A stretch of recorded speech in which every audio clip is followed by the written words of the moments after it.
stepped off that stagecoach expecting a monster, a man hardened by grief who'd bought himself a servant through the mail. Lydia Mercer had fled one nightmare in Boston, only to walk straight into another, or so the town whispers promised. But when Garrett Hale looked at her with those storm-gray eyes and said he didn't need a servant, he needed someone to stay, everything she thought she knew about survival shattered.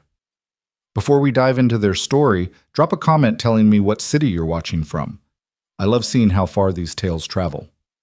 Now, let's begin. The Montana wind carried the scent of pine and coming snow, cutting through Lydia Mercer's worn traveling cloak like it was made of newspaper. She pressed herself against the rough wooden bench inside the stagecoach, fingers clutching the single carpet bag that held everything she owned in this world. 23 years old, and she'd been reduced to this, running toward a stranger because staying meant something far worse. "Whoa there!" The driver's shout preceded the violent lurch as the coach wheels hit another rut in the primitive road. Lydia's shoulder slammed against the side panel, adding a fresh bruise to the collection she'd acquired over 3 weeks of bone-rattling travel. Across from her, an older woman in a feathered hat had been asleep for the past hour, her snores somehow audible over the thunder of hooves and creaking wood. Lydia pulled the letter from her pocket for the 100th time, though she'd long since memorized every word. The paper had gone soft at the creases, threatening to tear along the folds where she'd opened and closed it obsessively since leaving Massachusetts. "Miss Mercer, your application through the matrimonial agency has been accepted. I am a rancher of 32 years, owner of Silver Ridge Ranch in Montana Territory. I require a wife. The work is hard. The winter's harder. I offer a home, protection, and my name. I expect loyalty, capability, and discretion. If these terms are acceptable, arrive in Stillwater on November 3rd. Garrett Hale. No poetry. No promises of affection. Nothing like the flowery advertisements other men placed in the matrimonial papers, speaking of companionship and new beginnings. Just cold facts delivered in harder words. Lydia had read warmth into that directness when she'd first received it, sitting in her cousin Edwin's suffocating Boston townhouse. She'd thought, here's an honest man who won't dress up reality in ribbons. Now, watching the wild landscape roll past, endless forests giving way to golden grasslands, mountains purple in the distance, she wondered if honesty was just another word for cruelty. First time in Montana Territory? Lydia startled. The older woman was awake, bright eyes sharp despite her age. Her feathered hat sat askew, making her look like a curious bird. "Yes, ma'am." Lydia's voice came out smaller than she intended. "Come for a man, I'd wager. Mail order?" The woman's tone held no judgment, just matter-of-fact curiosity. "Don't look so shocked, dear. Half the women west of the Mississippi got here the same way. I'm Mrs. Calloway. My husband brought me out here 30 years ago. I was 19 and terrified." She leaned forward conspiratorially. "Who's the lucky fellow?" "Garrett Hale, of Silver Ridge Ranch." The change in Mrs. Calloway's expression was subtle but unmistakable, a tightening around the eyes, a careful neutrality settling over her features. "Ah, Garrett." That single word carried the weight of volumes left unspoken. Lydia's stomach dropped. "You know him?" "Know of him. Everyone in Stillwater knows of Garrett Hale, though precious few know him personal-like." Mrs. Calloway adjusted her hat, seeming to choose her words with care. "He keeps to himself mostly. Good rancher, honest in his dealings, but what?" Lydia heard the desperation in her own voice and hated it. "Lost his first wife. Oh, must be 3 years back now. Childbirth. Baby didn't make it either." Mrs. Calloway's weathered face softened with genuine sympathy. "Changed him, they say. Used to be more sociable, but after, well, he rebuilt that ranch practically with his bare hands, works from dawn till dark, barely comes to town except for supplies, keeps a housekeeper who comes in twice a week, but otherwise lives out there alone." The stagecoach hit another rut, but Lydia barely noticed. Her mind was racing, recalculating. A widower seeking a replacement for his dead wife. A man hardened by loss, isolated by grief. What would he expect from her? What would he demand? "Don't look so pale, child." Mrs. Calloway reached across and patted Lydia's knee. I'm not saying he's cruel. Never heard tell of him raising his hand to anyone, just closed off, distant. You'll have security, at least. That ranch is one of the finest in the territory. Security. The word rang hollow in Lydia's ears. She thought she had security in Boston, too, living with her widowed Aunt Margaret after her parents died of influenza. Then Aunt Margaret passed last spring, and the house went to Edwin. Cousin Edwin, with his soft hands and softer voice, who'd cornered her in the library one evening and made it clear exactly what her continued residence would cost. She'd fled the next morning with the coins from Aunt Margaret's sewing box and the pearl earrings that had been her mother's, selling the earrings for train fare and little else. The matrimonial agency in New York had seemed like Providence, a way west, a way out, a way to anything but Edwin's sweating palms and entitled expectations. "Whatever you're running from," Mrs. Calloway said quietly, her eyes too knowing, "probably can't follow you out here. That's something, at least." Lydia managed a nod, not trusting her voice. Through the window she could see buildings now, rough-hewn structures lining a wide dirt street. Stillwater, Montana Territory. The end of the line. The beginning of everything else. The stagecoach rolled to a stop in front of a weathered building with Stillwater Station painted across the front. Lydia's heart hammered so hard she thought Mrs. Calloway must be able to hear it. The driver appeared at the door, offering his hand. "Welcome to Stillwater, miss. Watch your step now." Her legs trembled as she descended, whether from weeks of travel or pure terror, she couldn't say. The November air bit at her cheeks, carrying the scent of wood smoke and horse. The street was busy with afternoon traffic, wagons loaded with supplies, men in work clothes heading toward what looked like a saloon, two women in practical dresses conferring outside a general store. Lydia Mercer? A round-faced man in a vest and spectacles approached, hand extended. "Samuel Porter, I run the stage office. Mr. Hale sent word you'd be arriving today. Said he'd come fetch you around 4 o'clock. You're a bit early, so you can wait inside where it's warm. Get you some coffee?" "Thank you." Lydia shook his hand, grateful for the kindness in his voice. "That would be most welcome." The stage office interior was sparse but clean, a pot-bellied stove radiating blessed heat, a few wooden chairs, a desk piled with ledgers and papers. Mr. Porter busied himself with the coffee while Lydia sank into a chair, her carpet bag clutched in her lap like a shield. Through the window, she watched the town's rhythms. A boy herded geese down the street. The blacksmith's hammer rang out in steady beats. Normal life, continuing as it always did, indifferent to one terrified woman's arrival. She thought of Edwin's last letter arriving at the New York rooming house 3 days before she boarded the westbound train. "You're being foolish, Lydia. Come home. We can discuss terms like reasonable adults." She'd burned that letter in the fireplace, watching Edwin's careful handwriting curl and blacken. There was no going back. There had never been any going back.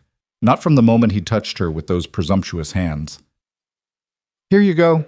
Mr. Porter pressed a tin cup of coffee into her hands. It was strong enough to strip paint, but blessedly hot. "You look like you could use it. That's a long journey from back east." "Yes, it is. She sipped carefully, feeling the warmth spread through her chest. "Mr. Porter, what can you tell me about Silver Ridge Ranch?" His eyebrows rose slightly. "Nervous about meeting Mr. Hale? I'd simply like to know what to expect." "Well," he settled himself against the desk, crossing his arms.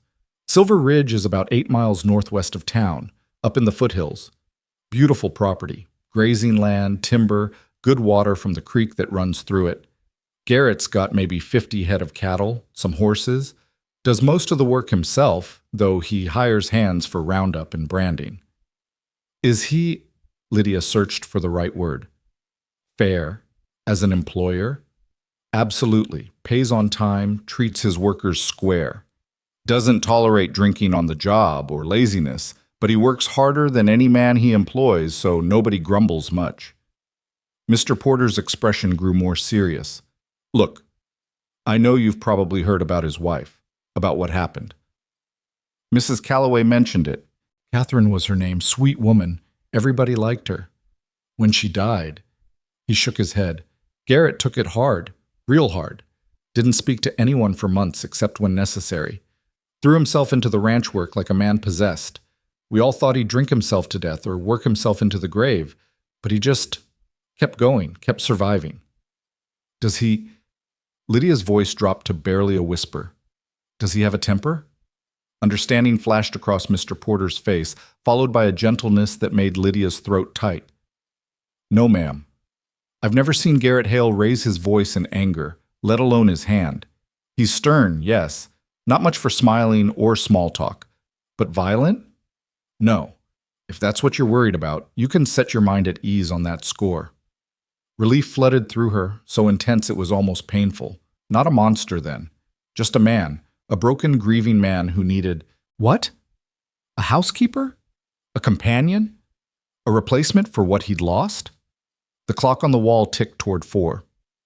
Lydia forced herself to drink the coffee, to breathe steadily, to maintain some semblance of composure. This was happening. In minutes, she would meet the stranger she'd promised to marry, the stranger who held her entire future in his work-roughened hands. At precisely 4 o'clock, the sound of hoofbeats echoed outside.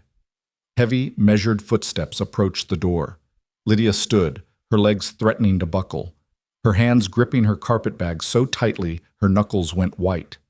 The door opened. Garrett Hale had to duck slightly to clear the doorframe.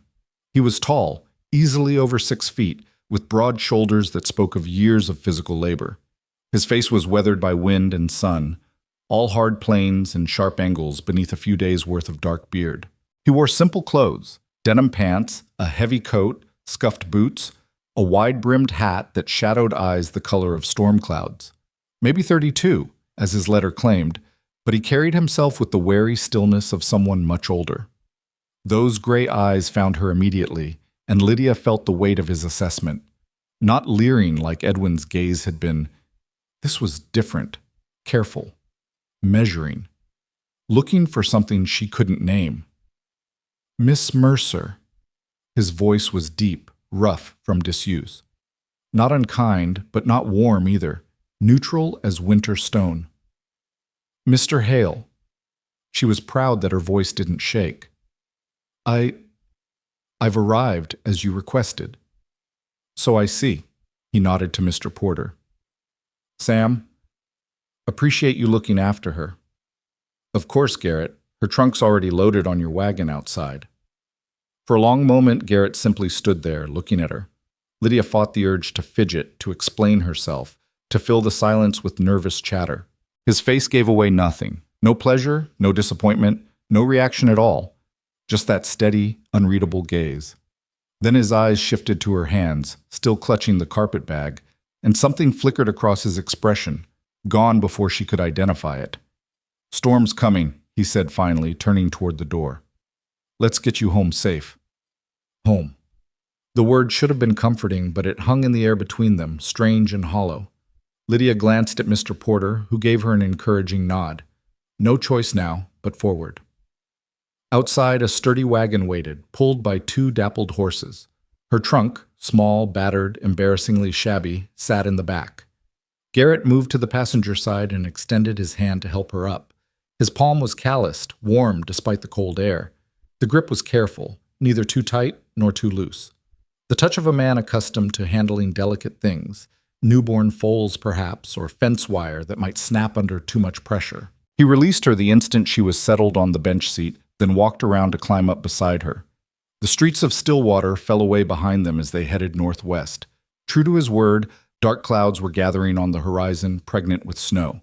The temperature was dropping by the minute. They rode in silence. Garrett's attention stayed fixed on the road, his profile carved from granite. Lydia studied him from the corner of her eye, trying to reconcile this silent, closed-off stranger with the future she'd committed herself to. He didn't look cruel, didn't look kind either, just absent somehow. Present in body, but with his thoughts far away. You had a good journey? The question seemed to cost him effort, as if small talk was a language he'd forgotten. Long, Lydia said carefully, but uneventful, which I suppose is the best one can hope for. First time west? Yes. Another silence. The wagon wheels creaked. One of the horses snorted. Lydia's hands twisted in her lap. It's different out here, Garrett said eventually. Harder than back east, Winters especially. You sure about this? Was he giving her an out? Testing her resolve? Lydia straightened her spine. I didn't come all this way to turn back at the first hardship, Mr. Hale. Something that might have been approval ghosted across his features. Garrett? Call me Garrett. We're to be married, after all. Lydia, then.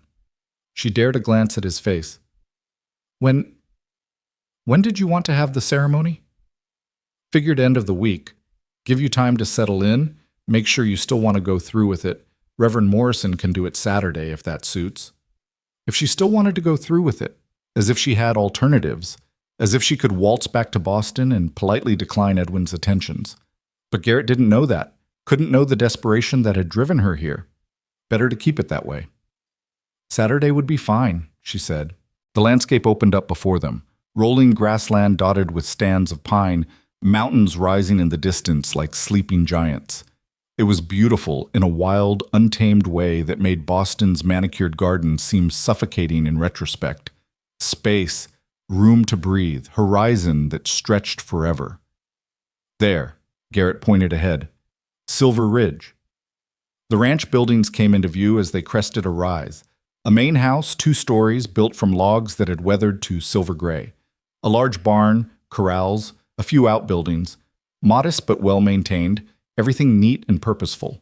Smoke curled from the house's chimney. Someone had the fires going. Garrett drove the wagon straight to the front of the house and set the brake. He climbed down, then came around to help Lydia descend. Again, that careful grip. Again, the immediate release. Mrs. Fletcher, she's the housekeeper. Got a room ready for you. He hefted her trunk as if it weighed nothing, carrying it up the porch steps. Come on, I'll show you. The front door opened into a main room that served as both kitchen and sitting area. Simple furniture, handmade but sturdy. A stone fireplace with a good blaze going. Clean floors, windows that actually had glass in them. Luxurious by frontier standards, Lydia realized. Garrett Hale might be many things, but impoverished wasn't one of them. A woman in her 50s appeared from what looked like a pantry, wiping her hands on her apron. She had kind eyes and graying hair pulled back in a practical bun. You must be Miss Mercer. I'm Dorothy Fletcher. Welcome to Silver Ridge. Her warmth was such a contrast to Garrett's reserve that Lydia nearly wept with relief. I've got stew on for supper and fresh bread. You must be frozen through from that ride. Come warm yourself by the fire. Thank you, Mrs. Fletcher. That's very kind. Your room's upstairs. Garrett was already heading toward the staircase, her trunk still in his arms. Second door on the right. Lydia followed him up the narrow stairs. The second floor had 4 doors, all closed except the one Garrett was entering. She stepped into a modest bedroom with a real bed, not a cot, a proper bed with a quilt, a dresser, a small table with a basin and pitcher, and a window overlooking the front of the property. Garrett set the trunk down gently. He stopped himself. Started again. This is your room. You've got privacy. A bolt on the door. Use it if you want. I'm across the hall. The implication settled over her. Separate bedrooms. No expectations of wifely duties, at least not immediately. Another wave of relief. Thank you, she managed. This is more than adequate. Mrs. Fletcher comes Monday and Thursday mornings, does the heavy cleaning, helps with laundry. But day-to-day cooking and such, that'll fall to you if you're capable. His tone made it a question. I can cook and clean, yes. I managed my aunt's household for several years. Good. He moved toward the door, then paused, his back to her. Lydia, I know you don't know me, and I don't know you. I'm not looking for... He seemed to struggle for words. I don't need a servant. I need someone to stay. Someone who can build a life here. If you can't do that, better to know now. Before she could respond, he was gone, his footsteps heavy on the stairs. Lydia sank onto the bed, her hands shaking now that she was alone. I don't need a servant. I need someone to stay. What did that mean? What was he asking for? Through the window, she watched him cross the yard toward the barn, his long stride purposeful. A man perpetually in motion, as if stillness might let grief catch up to him. A soft knock at her door. Miss Mercer? Lydia? Mrs. Fletcher's voice. Supper's ready when you are, dear. I'll be right down. Lydia unpacked quickly, hanging her 2 spare dresses in the small wardrobe, arranging her hairbrush and the few toiletries she possessed on the dresser. Everything she owned fit in this one room with space left over. A whole life, condensed and transported, and still somehow not quite real. Downstairs, the table was set for 2. Mrs. Fletcher ladled stew into bowls, her movements efficient and practiced. "Mr. Hale's gone to see to the horses," she said. "He'll eat later, most like. Sits better with him to take meals alone." She gave Lydia a sympathetic look. "Don't take it personal, dear. He's been that way since, well, since." They ate together, Mrs. Fletcher chatting comfortably about the ranch, the town, the neighbors. Lydia learned that the nearest ranch was the Patterson place, 5 miles east, that Stillwater had a proper school now and a new doctor, that the winter of '74 had been so harsh, 3 ranchers lost half their herds, but Garrett had somehow brought all his cattle through. "He's a good man," Mrs. Fletcher said quietly, gathering the dishes. "Broken, but good. Treat him fair, and he'll do right by you." After Mrs. Fletcher left for her own home in town, Lydia found herself alone in the big house. She could hear Garrett moving around somewhere, the barn, maybe, or one of the outbuildings. She washed the dishes, wiped down the table, added wood to the fire. Domestic tasks that felt surreal in this strange new place. Night fell fast in Montana. By 6 o'clock, darkness pressed against the windows, held back only by firelight. Lydia lit the lamps Mrs. Fletcher had indicated, then stood uncertainly in the main room. Should she go upstairs, wait for Garrett? What were the protocols of this bizarre situation? The front door opened, bringing a gust of cold air, and Garrett with it. He stomped snow from his boots, the first flakes were falling, and hung his hat on a peg. His eyes found her by the fire. "You settled in?" "Yes, thank you. Mrs. Fletcher made sure I had everything I needed." "Good." He moved to the kitchen area, ladling leftover stew into a bowl. He ate standing up, his back partly to her, the silence stretching between them like an unbridgeable canyon. Lydia gathered her courage. "Garrett, I want to be clear about expectations. You mentioned not needing a servant, but I want to earn my place here. What would you like me to do? Beyond cooking and basic housekeeping?" He turned, surprise flickering across his face, as if he hadn't expected her to be so direct. "You can read and write?" "Yes, quite well." "Ranch accounts could use someone with a steady hand. I manage them, but barely. And the garden plot behind the house, Catherine used to keep it, but it's gone wild the past 3 years. If you've got any skill with growing things." He trailed off. "I helped manage my aunt's kitchen garden. I'd be happy to restore yours come spring." "Spring's a ways off yet." He set his empty bowl in the dry sink. "You should know, Lydia, I'm gone most days, dawn to dusk, sometimes longer during calving season or if there's trouble. You'll be alone here a fair amount. I'm not afraid of solitude." "No?" Something in his voice suggested he understood that all too well. "Good. Because this ranch, this life, it's not easy, not what you're probably used to." "Mr. Hale, Garrett, I didn't come here expecting easy. I came here because I needed—" She stopped, not ready to reveal too much. Needed what? A fresh start. It was true, if incomplete. A chance to build something new. He studied her for a long moment, those storm-gray eyes seeing perhaps more than she wanted to reveal. Then he nodded, once. "Fair enough. We've both got our reasons, I reckon. We'll make it work or we won't." It wasn't a romantic declaration. Wasn't even particularly encouraging. But there was something in his bluntness that Lydia found oddly reassuring. No false promises, no pretty lies, just stark honesty about the uncertain road ahead. "I'll head up," he said. "Long day tomorrow. You need anything? I'm across the hall." "Good night, Garrett." "Good night." She listened to his footsteps on the stairs, the creak of his door, then silence. The fire crackled. Outside, snow whispered against the windows. Lydia stood in the center of this strange house that was supposed to become her home, married to a stranger who was supposed to become her husband, and felt the full weight of the leap she'd taken. But beneath the fear, beneath the uncertainty, was something else. something that felt almost like hope. He'd said he needed someone to stay, not someone to serve him, not someone to warm his bed, not someone to replace what he'd lost, just someone to stay. Maybe, Lydia thought as she climbed the stairs to her room, maybe that was something she could manage. Maybe staying was enough to start with. Maybe from staying, other things might grow. Through her window, the snow fell steadily now, covering everything in clean white silence. Tomorrow would be her first full day at Silver Ridge Ranch. Tomorrow, she would begin to build whatever this new life would become. For tonight, she was safe, sheltered. No Edwin with his presumptuous hands and entitled expectations. No desperate scramble for the next meal or the next safe place to sleep. Just quiet and snow, and the solid walls of a house that might, if she could find the courage to claim it, become home. Lydia changed into her nightgown, slipped between sheets that smelled of lavender and harsh lye soap, and closed her eyes. Across the hall, she could hear the faint sound of Garrett moving around his own room. Two strangers under one roof, bound by a contract, neither had quite dared to question too closely. The storm Garrett had predicted arrived in full force around midnight. Wind howled around the eaves, driving snow against the windows in icy waves. Lydia lay awake, listening to the house creak and settle, listening to the unfamiliar symphony of her new life.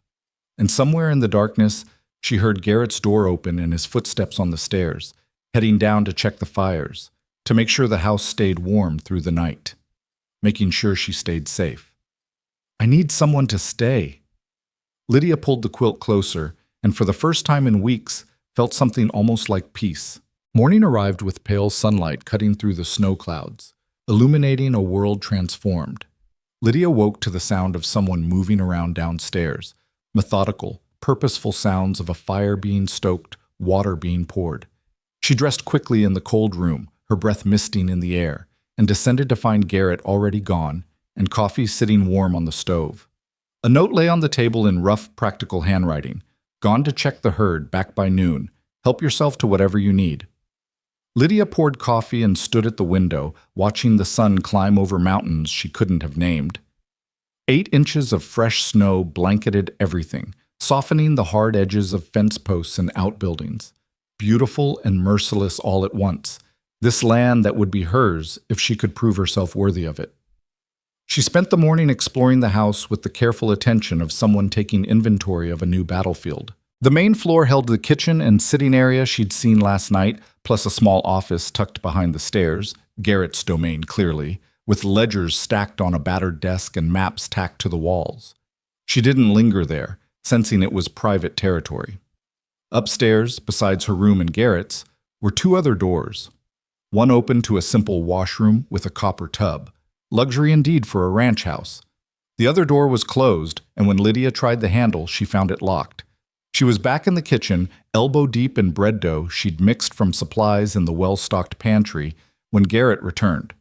He stamped snow from his boots on the porch, then entered bringing cold air and the scent of pine with him. "Smells good." He hung his coat, eyeing the bread rising on the counter. "You didn't have to go to trouble." "It's no trouble. I need to earn my keep." Lydia wiped flour from her hands. "How are the cattle?" "Cold but alive. Lost a fence post in the north pasture. Wind took it down. I'll need to fix it before the next storm." He poured himself coffee, leaning against the counter with the wary posture of a man unused to sharing his space. "You sleep all right?"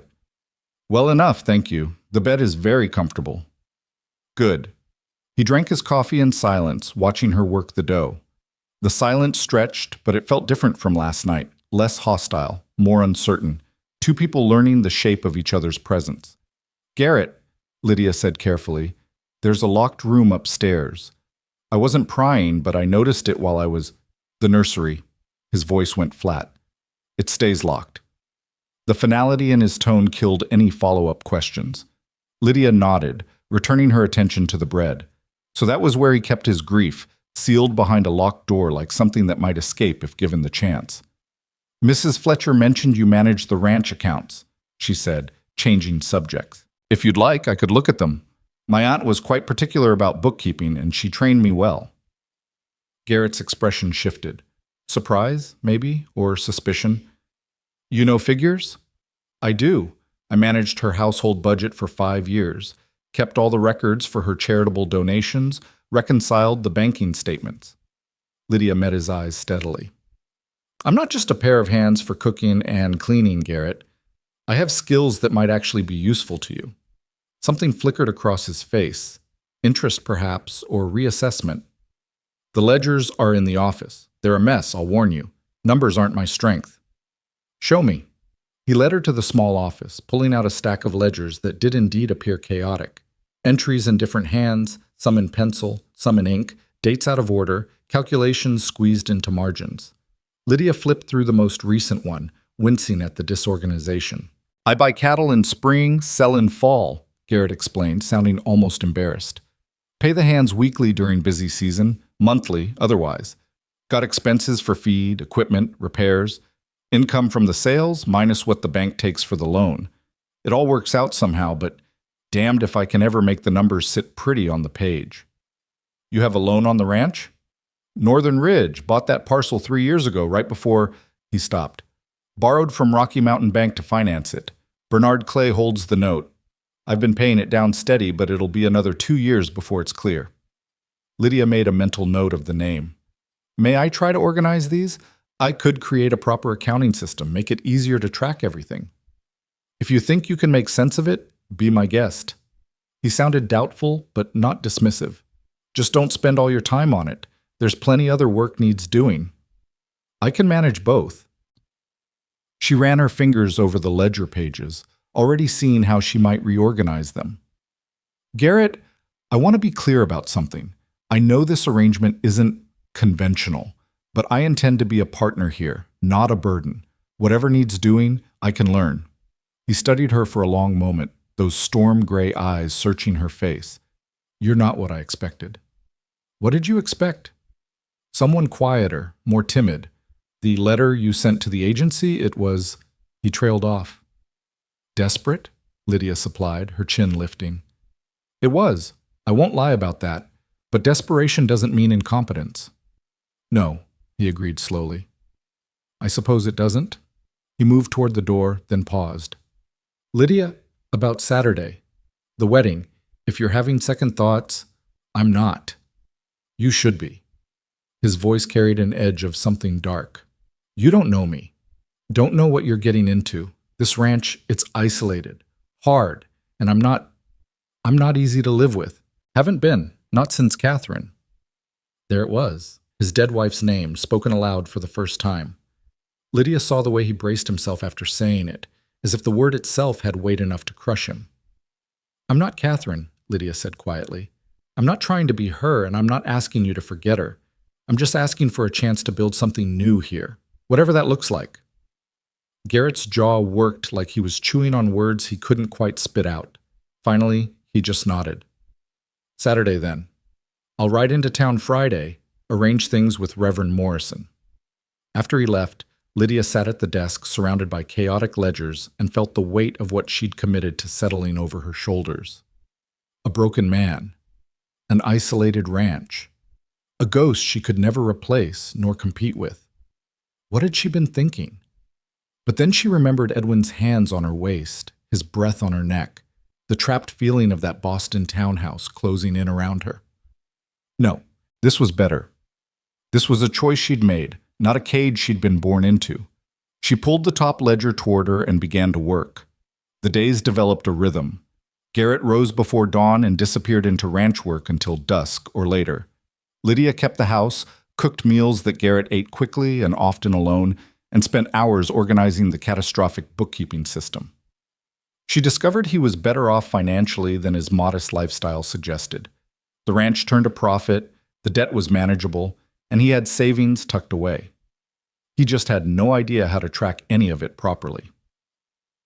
Mrs. Fletcher arrived Monday morning like a warm wind, full of chatter and questions masked as casual conversation. How was Lydia settling in? Was Mr. Hale treating her well? Had she seen the lovely chest of drawers in the spare room that Catherine had refinished herself? She was gifted with her hands, Mrs. Fletcher said, running a cloth over the kitchen table. Could make anything beautiful. The garden she kept out back, you should have seen it in summer. Roses, vegetables, herbs, all growing together like a painting. Broke my heart when it all went to seed. Lydia filed that information away. Tuesday afternoon, between bread making and ledger work, she bundled up and waded through the snow to the garden plot behind the house. It was bigger than she'd expected, maybe 30 feet square, surrounded by a fence that kept out deer. Beneath the snow, she could see the brown stalks of dead plants, the wooden frames of what had been raised beds. A trellis collapsed under winter's weight. She was standing there, planning what might be saved and what needed rebuilding, when Garrett's voice startled her. "I told you, spring's a long way off." She turned to find him watching her from the barn door, a hay fork in his gloved hands. "I know, I'm just planning, thinking about what I'll plant when the ground thaws." He crossed the yard toward her, his boots crunching in the snow. When he reached the garden fence, he stopped, staring at the dead plot with an expression Lydia couldn't read. "Catherine spent hours out here," he said quietly, claimed it helped her think. "I never understood the appeal. Seemed like a lot of work for some vegetables you could buy in town." "It's not really about the vegetables," Lydia said. "It's about making something grow, taking what's wild and giving it purpose." "Is that what you're trying to do here?" The question carried no accusation, just curiosity. "Take something wild and give it purpose?" "Maybe. Or maybe I'm the wild thing that needs purpose." She met his eyes. "Either way, I'd like to restore this come spring, if that's all right with you." "It's your garden now." He turned back toward the barn, then stopped. "There's tools in the shed. Catherine's gloves are probably still there too, if you want them." It was a peace offering, Lydia realized. Permission to claim something that had been his wife's, to make it her own. "Thank you." That evening, for the first time, Garrett sat at the table while she cooked dinner instead of disappearing until the meal was ready. He didn't talk much, just nursed a cup of coffee and watched her move around the kitchen with that careful attention she was learning was his way of getting to know things. "You're a good cook," he said when they were eating. "Better than Mrs. Fletcher, though don't tell her I said so." "Your secret's safe," Lydia allowed herself a small smile. "My aunt believed a woman should be able to feed herself and others properly. She made sure I learned." "Tell me about her, your aunt." It was the first personal question he'd asked. Lydia set down her fork, considering how much to reveal. "She was my mother's sister, took me in when my parents died of influenza. I was 16. She was stern but fair, taught me everything I know about running a household. She died last spring." "And then?" Garrett's eyes were too knowing. "What happened after she died?" "The house went to her son, my cousin." Lydia kept her voice neutral. "Living arrangements became untenable." "He mistreat you?" The directness of the question caught her off guard. She could lie, deflect, but something in Garrett's expression, a hardness around the mouth, a tension in his shoulders, told her he'd see through it. "He had expectations I wasn't willing to meet." Garrett's knuckles went white around his fork. "Did he hurt you?" "He tried. I left before he could do more than—" She touched her wrist unconsciously, remembering Edwin's grip. "I left. That's what matters." For a long moment, Garrett said nothing. When he spoke again, his voice was rough with barely controlled anger. "You're safe here, Lydia. I want you to know that. Whatever else I am, whatever else this is, you're safe under this roof. Any man lays a hand on you, he'll answer to me." The fierce protectiveness in his words made something crack open in Lydia's chest. "Thank you. Don't thank me for basic decency." He stood, carrying his plate to the dry sink. "It's what any man should do." But Edwin hadn't. Edwin had felt entitled to her, had seen her dependency as permission. The contrast made her throat tight. Friday arrived wrapped in gray skies and the promise of more snow. True to his word, Garrett saddled up mid-morning to ride into Stillwater and make arrangements with the Reverend. Lydia watched him go from the kitchen window, her stomach a knot of nerves. Tomorrow. Tomorrow she would marry this stranger and bind her life to his legally, permanently. She spent the day in a flurry of activity, baking, cleaning, organizing her few possessions. She had nothing appropriate for a wedding, just the two plain dresses she'd brought with her. She chose the better of the two, a dark blue wool that brought out her eyes, and spent the evening mending a small tear in the sleeve and pressing it as smooth as the sad iron would allow. Mrs. Fletcher arrived that evening, surprising Lydia by appearing at the door with a cloth-wrapped bundle. "Heard from Sam Porter that tomorrow's the day," she said, bustling inside. "Thought you might need something special." Inside the bundle was a beautiful lace collar, delicate as snowflakes. "Mrs. Fletcher, I can't—" "You can and you will. It was my daughter's, but she's got no use for it where she is now." Mrs. Fletcher's eyes were bright with unshed tears. "She died 3 years back, same winter Catherine did. Consumption. I'd be honored if you wore it tomorrow." Lydia held the collar carefully, feeling the weight of shared grief, shared survival. "It's beautiful. Thank you." "You're good for him, you know." Mrs. Fletcher patted her hand. "I see it already. He's talking more, eating better. There's a light coming back that's been gone a long while. Don't give up on him, dear. He's worth the patience." After Mrs. Fletcher left, Lydia sat by the fire with the lace collar in her lap, watching shadows dance on the walls. Tomorrow she would become Lydia Hale. Tomorrow she would promise to love and honor a man she barely knew. Tomorrow everything would change again. Garrett returned after dark, stomping snow from his boots. "It's set. Morrison will do it at 2 o'clock. Just us and a couple witnesses. Figured you'd want it simple." "Simple is fine." Lydia's hands twisted in her apron. "Garrett, I want you to know I'll be a good wife. Maybe not in all the ways you might want. But I'll be loyal and honest, and I'll work hard for this ranch. For us." He crossed the room until he stood in front of her, close enough that she could see the flecks of darker gray in his eyes. "I'm not asking for more than you can give, Lydia. Whatever this is between us, we'll figure it out as we go. No expectations beyond what we've already agreed to." "What have we agreed to?" "Partnership. Someone to stay." He lifted his hand like he might touch her face, then let it fall. "That's enough to start with." That night, Lydia lay awake listening to the house settle, listening to Garrett move around in his room across the hall. Tomorrow would mark the end of one life and the beginning of another. No going back to Boston, to Edwin, to everything she'd known.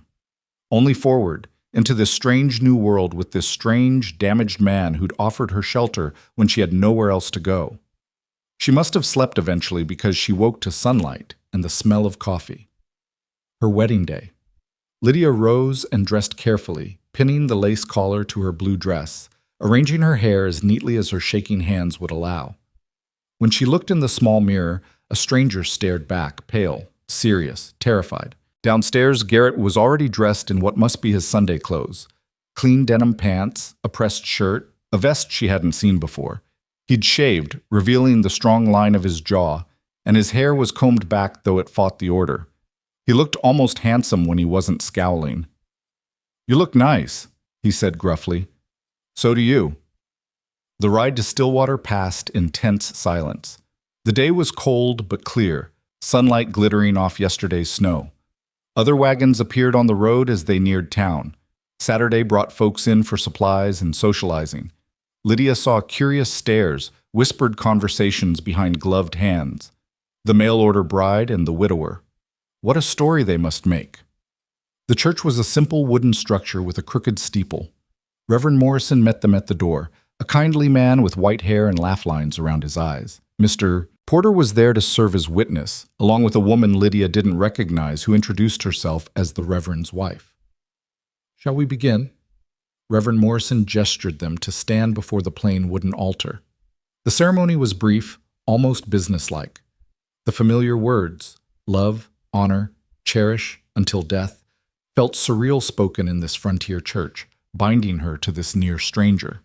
When Morrison asked if anyone objected, Lydia half expected someone to stand up, to point out the absurdity of this arrangement. But no one did. The Reverend prompted Garrett for his vows.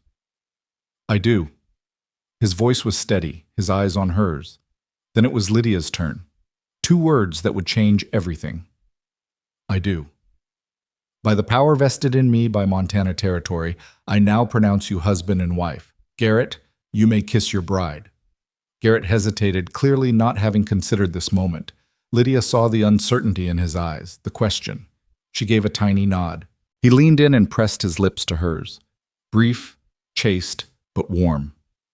When he pulled back, something in his expression had shifted. Softer, maybe. Or just more present. Congratulations, Mr. and Mrs. Hale, Reverend Morrison beamed. May God bless your union. They signed the register, Lydia's hand shaking so badly her signature looked like a child's scrawl, and accepted congratulations from the small gathering. Mrs. Morrison hugged her, pressing a small Bible into her hands. Mr. Porter pumped Garrett's hand enthusiastically, and then they were walking back out into the cold afternoon, married now, bound by law and church. Should we stay for supper in town? Garrett asked as they climbed into the wagon. Celebrate properly? I'd rather go home, Lydia said, then caught herself. If that's all right? Yeah. He picked up the reins. Home sounds good. The ride back felt different. Maybe it was the gold band now circling Lydia's finger, simple, unadorned, but real. Maybe it was the way Garrett sat beside her, not quite touching, but not pulling away either. Whatever it was, the air between them felt charged with possibility. At the ranch, he helped her down from the wagon with his usual careful grip, but this time he didn't immediately let go. His hand stayed at her waist, his eyes searching her face. This is real now, he said quietly. You're my wife. This is your home, for better or worse. I know.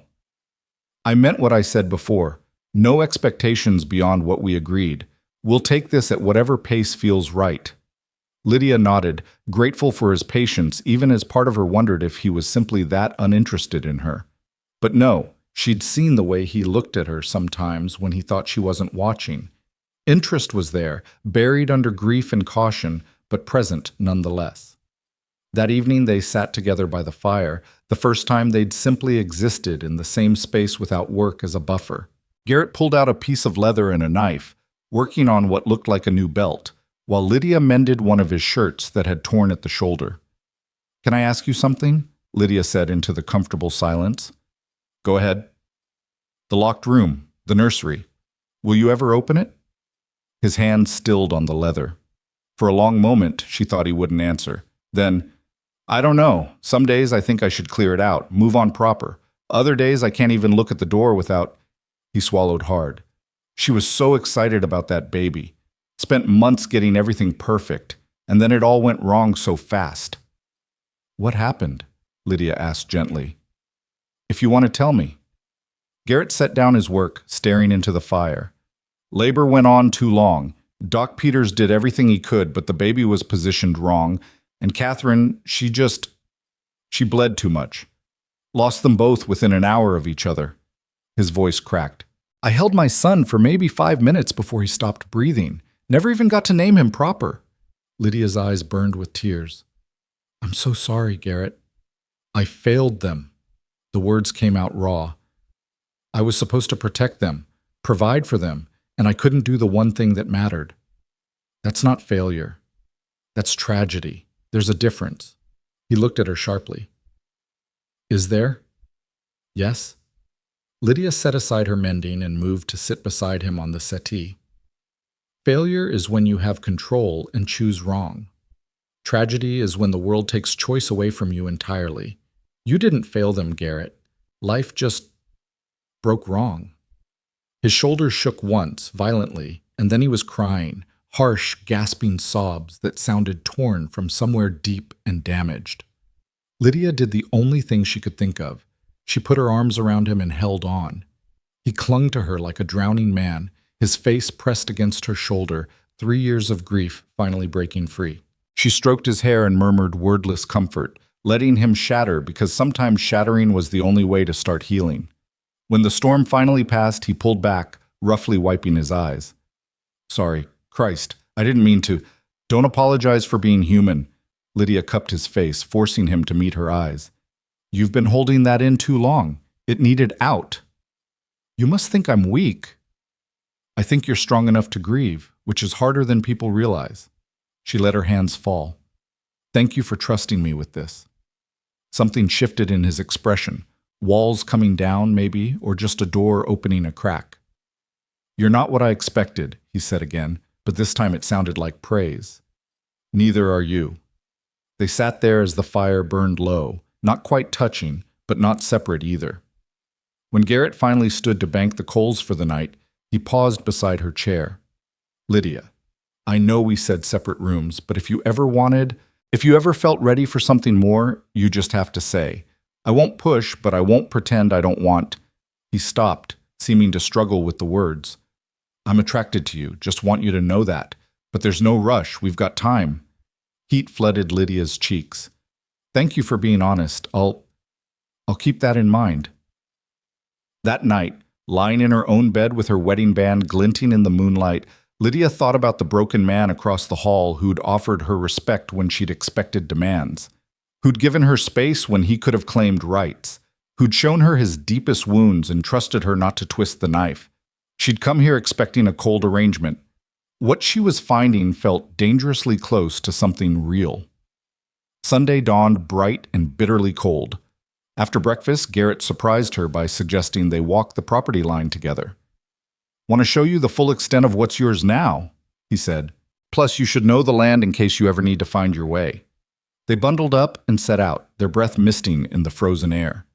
Garrett pointed out landmarks, the creek that ran along the eastern border, the stand of pines that marked the northern ridge, the cluster of granite boulders where he'd once seen a mountain lion.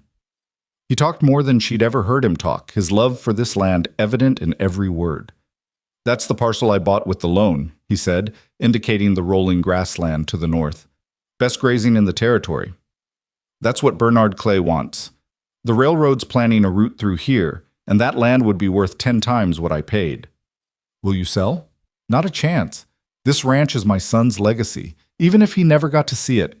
I'll die before I let Clay or anyone else take it from me. The fierce determination in his voice made Lydia's chest tight. Then we'll make sure he doesn't. Garrett looked at her sidelong. We? I'm your wife now. Your fight is my fight.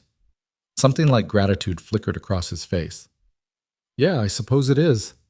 They walked in companionable silence, following the fence line back toward the house. The sun was high overhead, turning the snowfields into a blinding expanse of white. Beautiful and harsh, just like everything else about this place. Lydia, Garrett said as the house came into view, I know this wasn't what you dreamed of when you thought about marriage. Hell, it probably wasn't even your second choice. But I want you to know, I'm grateful you came. Grateful you stayed. You've already made this place feel less empty, and that's more than I expected. It's more than I expected too, Lydia admitted. I thought I'd be just another piece of furniture in your house, another servant. But you've treated me like a person, Garrett, like someone whose thoughts and feelings matter. That's a gift I didn't know I needed. They stood there in the snow, facing each other, and Lydia saw the exact moment something shifted between them.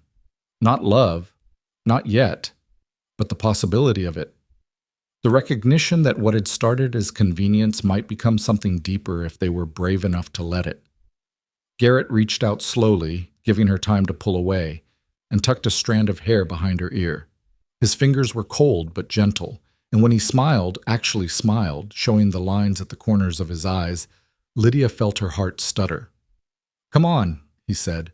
Let's get inside before we freeze solid. That evening, as Lydia worked on the ranch accounts and Garrett sat nearby repairing a bridle, a comfortable domesticity settled over them. This was what marriage could be, she realized. Not grand passion or fairy tale romance, but quiet partnership, shared space and shared purpose. The slow building of trust that might, given time, transform into something more. When she finally climbed the stairs to bed, Lydia paused at her door and looked back. Garrett was watching her from the bottom of the stairs, his expression unreadable in the lamplight. Good night, husband, she said softly. Good night, wife.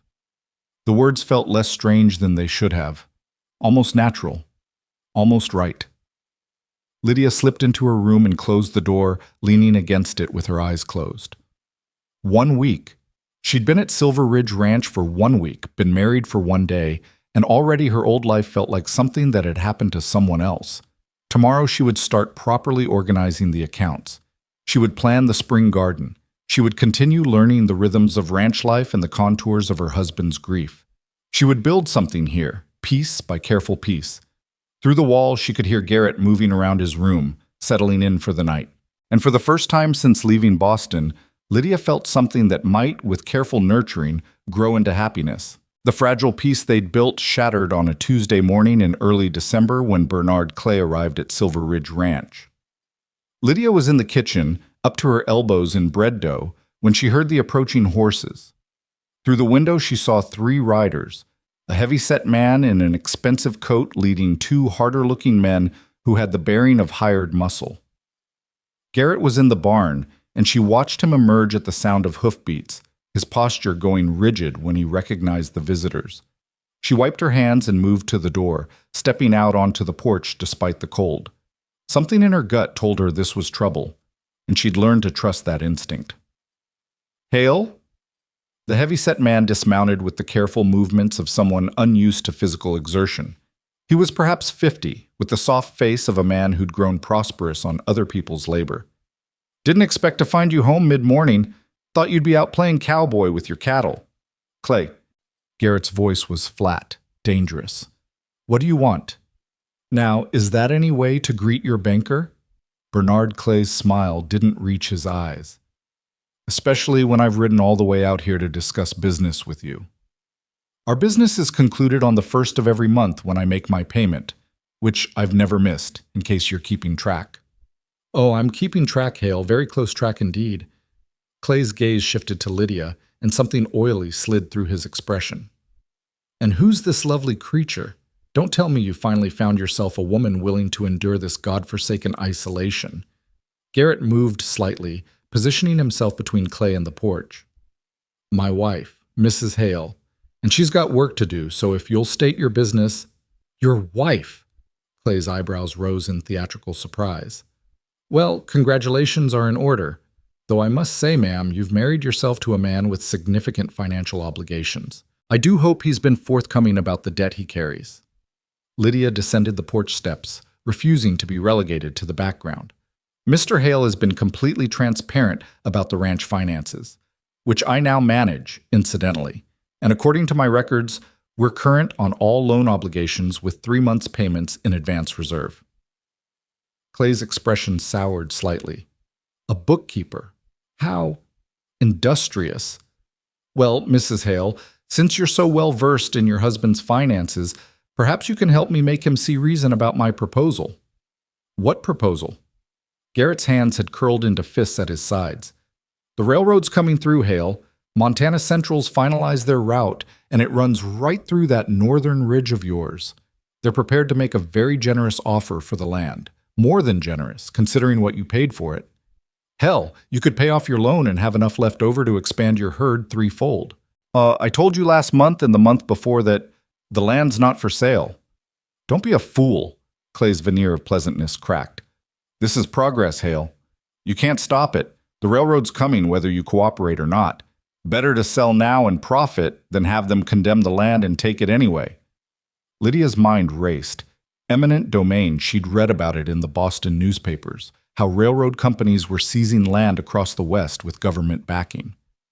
On what grounds would they condemn it? The route isn't finalized, and there are alternative paths that don't require appropriating private property. Clay's attention snapped to her, and she saw calculation in his eyes. Alternative routes would add significant cost and delay. The most efficient path runs through the northern ridge. Montana Central has petitioned the territorial government for authorization to acquire the necessary parcels. "Acquire or seize?" Garrett's voice was deadly quiet. "Semantics. The point is, Hale, you're standing in the way of economic development. The railroad brings jobs, commerce, civilization to this territory. One stubborn rancher's attachment to a piece of land doesn't outweigh the greater good." "The greater good." Garrett took a step forward, and Clay's hired men tensed. "Or your commission on the sale? How much is Montana Central paying you to clear the route, Clay? 10%? 15%? Clay's face flushed red. "How I conduct my business affairs is none of your concern. What should concern you is that I hold the note on that land. And if you're not willing to sell, I might be forced to reconsider the terms of our agreement." "Our agreement is ironclad. I've read every word of that contract, and there's no provision allowing you to alter terms at will. Contracts can be interpreted. For instance, there's a clause about maintaining the property value. One could argue that refusing a sale that would benefit the territory constitutes negligent stewardship. Or perhaps we should discuss that fence repair on the southern boundary that's been delayed. Could be considered a violation of the maintenance requirements." Lydia saw where this was heading. Clay intended to manufacture a breach of contract, use it as leverage to force a sale or foreclose entirely. The audacity of it made her blood boil. "Mr. Clay," she said, her voice cold and precise, "I suggest you review the territorial statutes regarding fraudulent contract enforcement. Fabricating violations to coerce property transfer is a criminal offense, and I'm quite certain the territorial judge would be interested to hear about such tactics." Clay's eyes narrowed. "Careful, Mrs. Hale. You've been in Montana Territory all of 2 weeks. You might want to learn how things work out here before making threats." "That wasn't a threat. It was a statement of fact." Lydia held his gaze steadily. "And I'm a fast learner. Fast enough to know that your conduct today constitutes harassment and potentially extortion. Fast enough to document this conversation in detail and submit it to the appropriate authorities if necessary." For a moment, genuine anger flashed across Clay's face. Then he smoothed his features back into that oily smile. "I see why you married her, Hale. She's got fire. Though fire can be dangerous, especially out here where help is so far away." Garrett moved fast, closing the distance between them until he was inches from Clay's face. "Get off my land, now. And if you or your men come back here making veiled threats toward my wife, I'll forget I'm a civilized man." Clay held his ground, but his hired men shifted nervously. "You're making a mistake, Hale. This won't end well for you." "That sounds like another threat." "It's a prediction." Clay turned toward his horse, gesturing for his men to mount up. "You've got until the end of the month to reconsider. After that, I'll be forced to take action to protect the bank's interests. And Mrs. Hale, you might want to ask your husband about the penalty clauses in that loan agreement, specifically the one regarding foreclosure proceedings." They rode off in a cloud of dust and snow, leaving Garrett standing rigid with fury and Lydia's heart pounding. She waited until they were out of sight before speaking. "What penalty clauses?" Garrett's shoulders sagged. "If I default on 3 consecutive payments, the bank can foreclose immediately without the standard grace period, and Clay has the authority to determine what constitutes default, including declaring the loan in violation if he deems the collateral compromised. That's unconscionable. No legitimate bank would include such predatory terms. Rocky Mountain Bank isn't particularly legitimate. Clay owns it, runs it however he sees fit. When I needed capital to buy that ridge, he was the only one willing to lend. I knew the terms were harsh, but I was—" He stopped, his jaw working. "I was desperate to expand before the baby came. Wanted to build something substantial to leave him." Lydia touched his arm gently. "We'll find a way through this." "There is no way. Clay's got the law on his side or enough money to buy it. If he wants this land, he'll take it. I can fight, but I'll lose everything in the process. The northern ridge, probably the whole ranch when legal fees pile up." "No." The word came out harder than Lydia intended. "No, he won't. There's always a way, Garrett. We just have to find it." He looked at her with something between hope and despair. "You don't know what you're up against." "Then teach me." Lydia turned toward the house. "Show me everything. The loan documents, the land surveys, the correspondence with Clay, everything. If there's a weakness in his position, I'll find it." For the next 3 days, Lydia barely slept. She spread documents across the kitchen table, studying every word of the loan agreement, every territorial statute she could find in Garrett's small collection of law books, every map showing possible railroad routes. Mrs. Fletcher found her there Thursday morning, surrounded by papers and cold coffee. "Good Lord, child, have you been up all night?" "I'm close to something. I can feel it." Lydia rubbed her burning eyes. "There has to be a legal precedent, a loophole, something Clay hasn't considered." "And if there isn't?" "Then I'll create one." Mrs. Fletcher studied her with new respect. "You really love this place already, don't you? Or is it the man who owns it?" Lydia looked up sharply. "I barely know him." "That wasn't a denial." Mrs. Fletcher began tidying the scattered papers. "I've seen the way you look at him when you think no one's watching, and the way he looks at you, like a man waking up from a long sleep and not quite believing the world's still there." "He's still in love with Catherine." "He loved Catherine, yes, but she's gone and you're here. There's room in a heart for both grief and new beginnings, if a person's brave enough." Mrs. Fletcher paused. "What are you looking for in all this legal mess?" "Alternative routes for the railroad. If I can prove there's a viable path that doesn't require seizing Garrett's land, It undermines Clay's eminent domain argument, but every map I've found shows the northern ridge as the most direct route. Most direct isn't always most practical. Mrs. Fletcher pulled up a chair. My late husband worked survey for the territorial government years back. Railroad routes aren't just about distance. They're about grade, water access, bridge requirements. A path might be longer, but still preferable if it avoids costly engineering. Lydia's exhausted brain seized on this. Do you still have his survey notes, his maps? Boxed up in my attic, most like. I can bring them Monday if... I'll come to town tomorrow. Can you have them ready? You really think you can beat Bernard Clay at his own game? I have to try. Lydia gathered the papers with renewed energy. He's counting on us being ignorant ranchers who'll roll over when faced with legal pressure. But I managed a Boston household's finances for 5 years, including navigating disputes with contractors and municipal authorities. Clay's arrogant enough to underestimate me, and that's his weakness. That evening, Garrett found her sketching crude maps based on topographical descriptions from his survey documents. He set a plate of food beside her. She'd forgotten dinner entirely, and leaned over her shoulder to see what she was working on. What's all this? Alternative routes, Lydia pointed to her rough sketch. If the railroad went southeast from Stillwater instead of northwest, they'd avoid the ridge entirely. Longer distance, but look, the grade is gentler, there's a natural pass through the mountains here, and the Little Boulder River would provide water access for steam engines. Garrett studied the map, his expression shifting from skepticism to surprise. How did you figure all this? Your survey notes mentioned these features. I just connected the pieces. She rubbed her temples. I need more detailed maps, engineering specifications for railroad construction, maybe testimony from an independent surveyor. If I can present a comprehensive alternative to the territorial government before they approve Montana Central's petition. Lydia. Garrett caught her hand, stilling her nervous movements. You don't have to do this. It's not your fight. Yes, it is. I'm a Hale now, remember? This ranch is my home, too. She met his eyes. Besides, I won't let that pompous bastard threaten us in our own yard and get away with it. A slow smile spread across Garrett's face, the first real smile she'd seen from him. You're something else, you know that? So I've been told. Lydia squeezed his hand, usually not as a compliment. It is from me. The moment stretched between them, charged with something neither quite dared to name. Then Garrett cleared his throat and stepped back.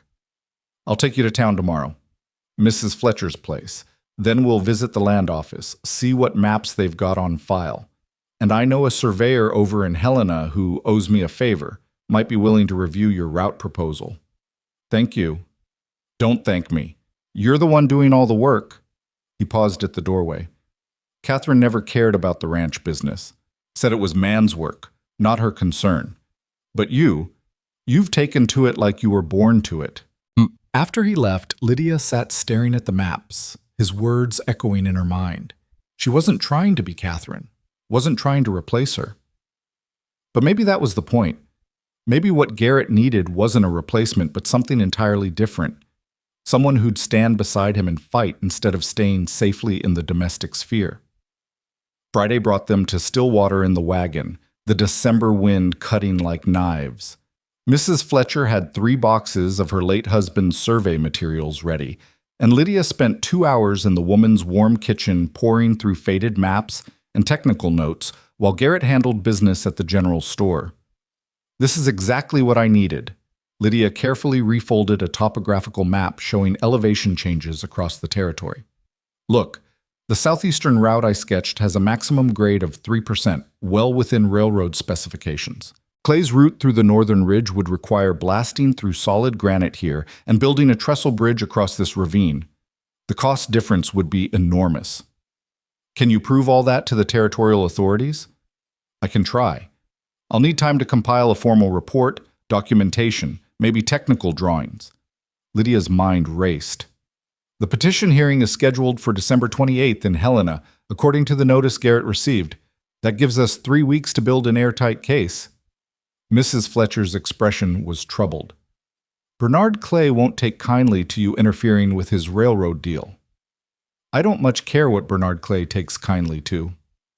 From there they went to the land office, a cramped building that smelled of old paper and tobacco.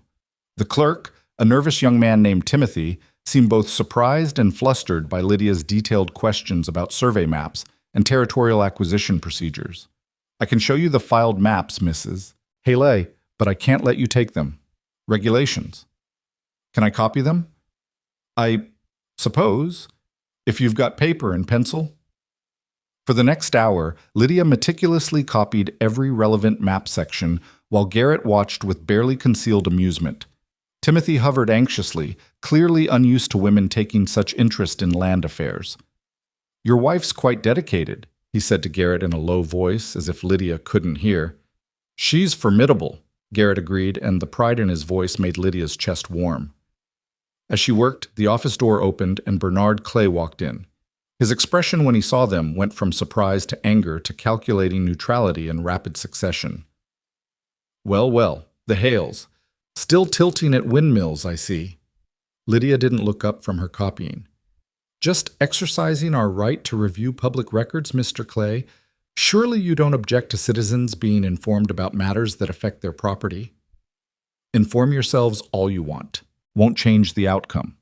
He moved to Timothy's desk. "I need the Montana Central Survey files. The complete set." Timothy scurried to comply while Clay leaned against the counter, watching Lydia work. "You know, Mrs. Hale, I've been asking around about you. Interesting story. Boston girl from a good family, runs west to marry a stranger. Makes a person wonder what you were running from." Garrett went very still beside her, and Lydia felt the temperature in the room drop 10 degrees.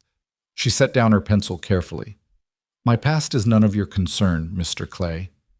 "Maybe not, but it might be of interest to certain parties back east. Edwin Mercer, for instance. Your cousin's been making inquiries through business channels, trying to locate his missing relation. Quite worried about you, from what I hear." Ice flooded Lydia's veins.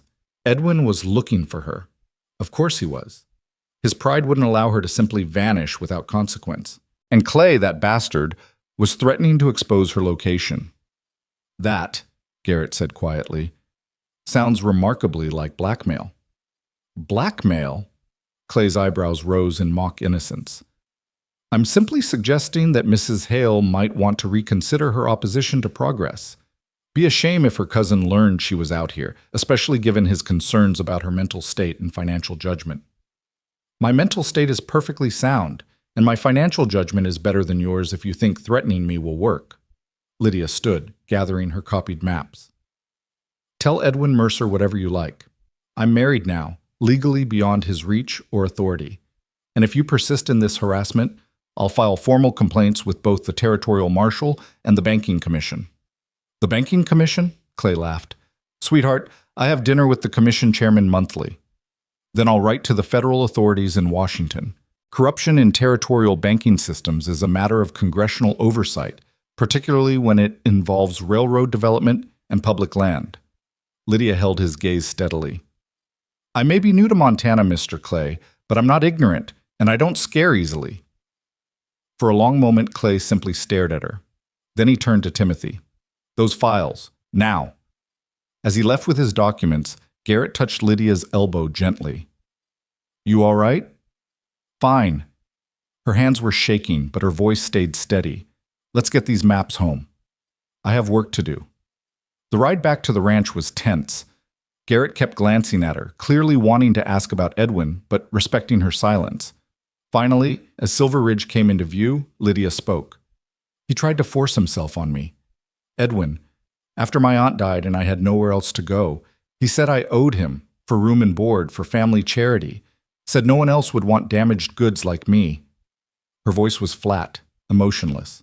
"I left before he could make good on his threats. The matrimonial agency was my escape route." Garrett's knuckles went white on the reins. "If he comes here, he won't. Edwin's a coward who preys on the vulnerable. He'd never risk confronting an armed rancher on his own territory." Lydia looked at Garrett. "But Clay might try to use the threat as leverage. You need to know that before we go any further with this fight." "I don't give a damn about Clay's threats. You're my wife, under my protection. Let that bastard cousin or Clay himself try something. They'll learn real quick what Montana justice looks like." The fierce protectiveness in his voice made something crack open in Lydia's chest. For so long, she'd had to protect herself, fight her own battles, trust no one. The idea of someone standing beside her, defending her, felt almost foreign. "Thank you," she whispered. That night, Lydia worked late into the evening, organizing her research into a coherent argument. She was deep in calculations about bridge construction costs when she heard footsteps on the stairs.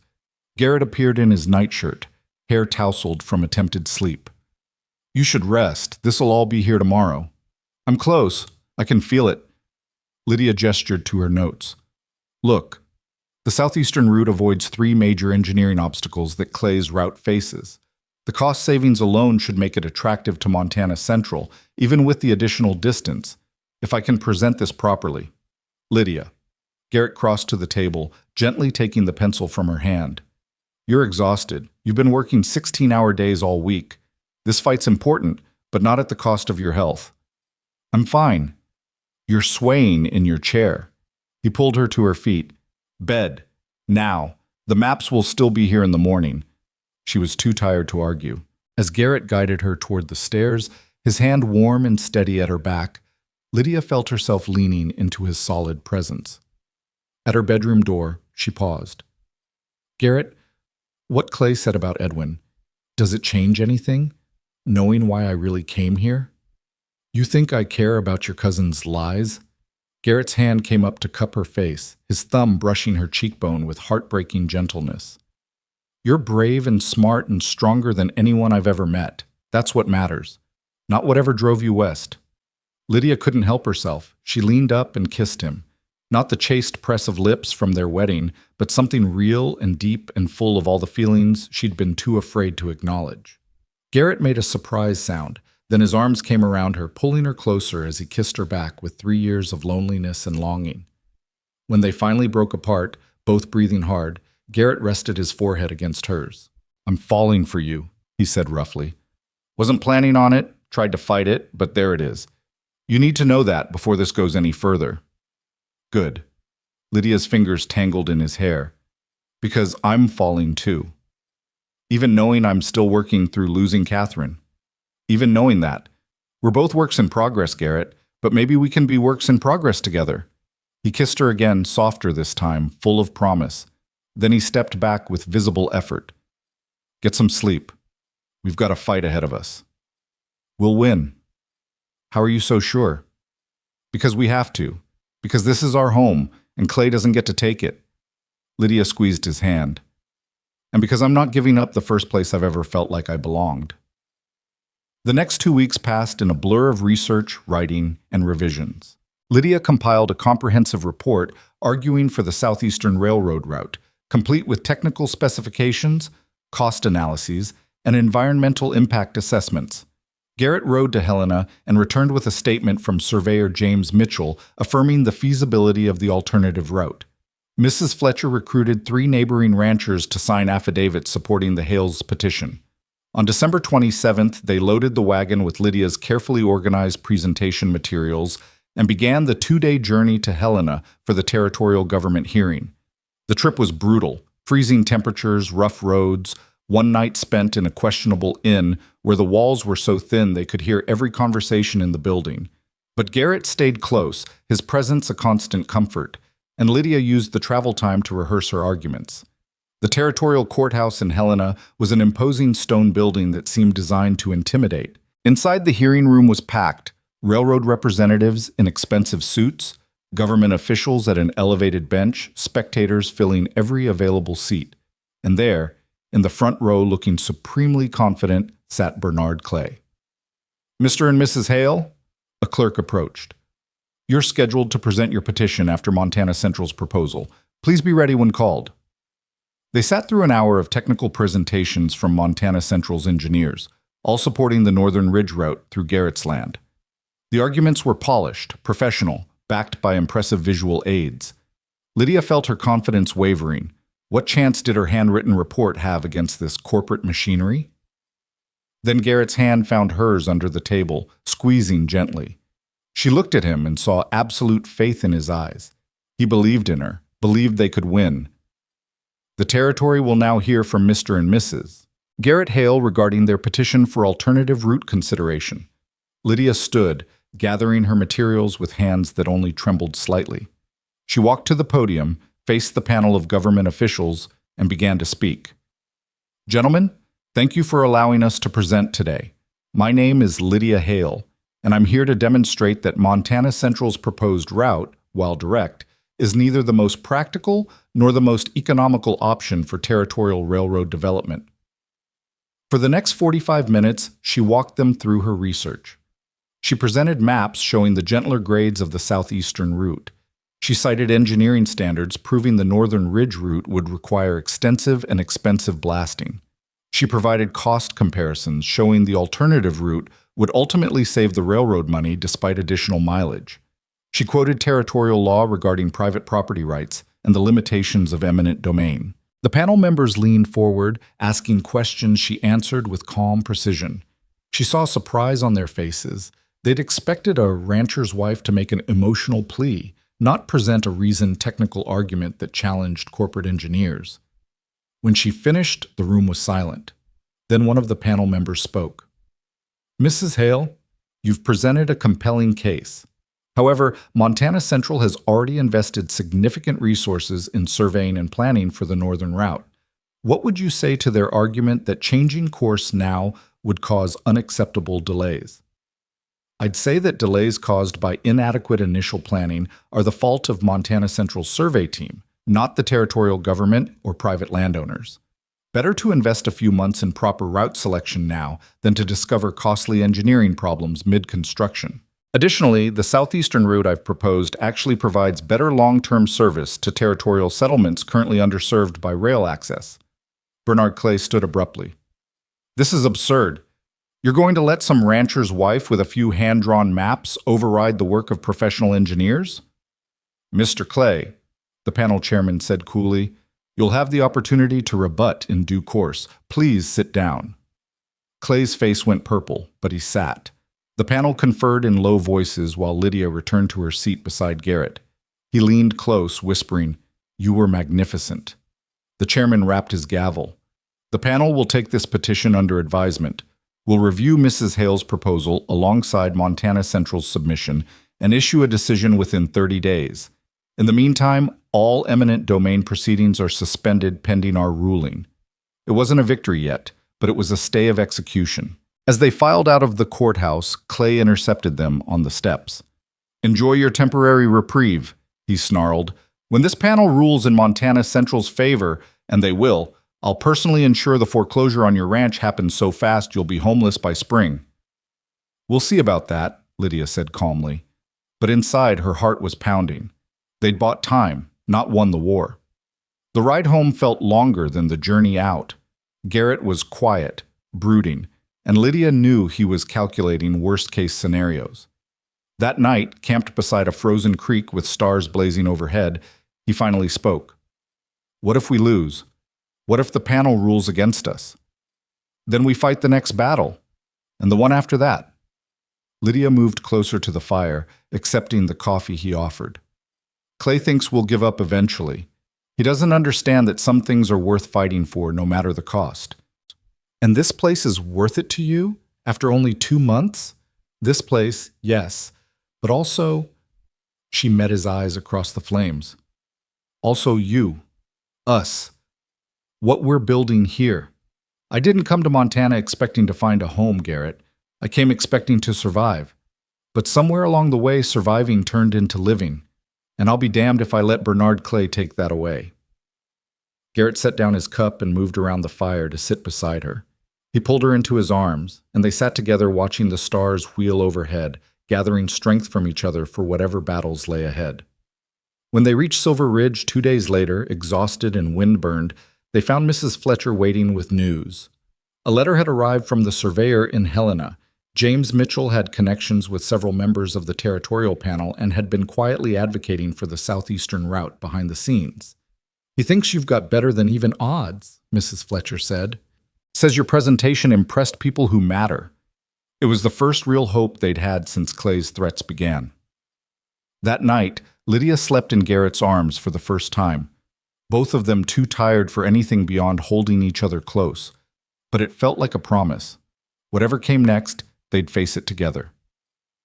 The next morning, Lydia woke to find Garrett already up, standing at the window of his room where she'd fallen asleep. She joined him, following his gaze to the northern ridge visible in the distance, snow-covered and beautiful in the dawn light. "That's where it would have gone," he said quietly. "The railroad. Right through the middle of the best grazing land in the territory. Would have cut the ranch in half, made it almost impossible to manage the herd. It won't come to that. You can't know that." "No. But I can believe it." Lydia wrapped her arms around him from behind. "We've done everything we can.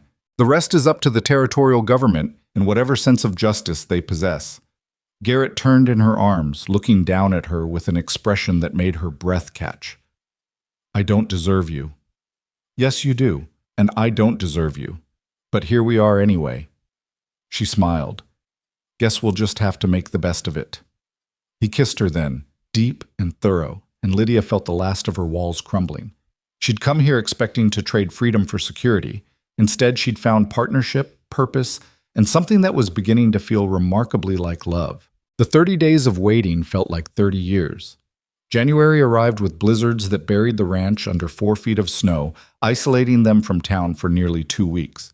Lydia threw herself into work, organizing the accounts into immaculate ledgers, planning the spring garden in painstaking detail, learning from Garrett how to read weather patterns and anticipate the cattle's needs. Anything to keep her mind from circling endlessly around the territorial panel's decision that would determine their future. Garrett noticed her restlessness, the way she'd wake in the dark hours and pace the floor until exhaustion drove her back to bed. They'd been sharing his room since Helena, a gradual shift that felt natural rather than forced. But some nights she'd slip away and he'd find her at the kitchen table surrounded by maps and legal documents, searching for some strategy they'd missed.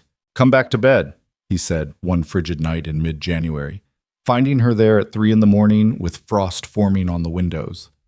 "You're going to make yourself sick. I keep thinking there's something more we could do. Some argument I didn't make, some person we didn't talk to."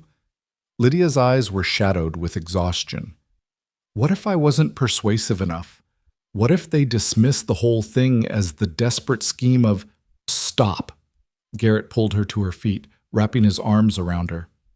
"You did everything humanly possible, more than anyone could have expected. Now we wait, and we trust that truth matters more than Bernard Clay's money." "Does it? Out here?" "It has to." He tilted her chin up. "Because if it doesn't, then everything we're building means nothing. And I refuse to believe that." She buried her face against his chest, breathing in the familiar scent of him, wood smoke and leather and the faint sweetness of hay. "I'm scared, Garrett. I finally found something worth keeping, and the thought of losing it, we won't lose. Can't afford to think that way." His arms tightened around her. "You're the strongest person I know, Lydia. Don't forget that now." The next morning brought a break in the weather, and Garrett insisted they ride out to check the herd despite the snow depth. Lydia bundled up in Catherine's old riding coat. Garrett had offered it weeks ago, and she'd accepted after only a moment's hesitation, and they set out on horseback into the white wilderness. The cattle had weathered the storms well, clustered in the sheltered ravine where Garrett had driven them before the worst of the blizzards hit.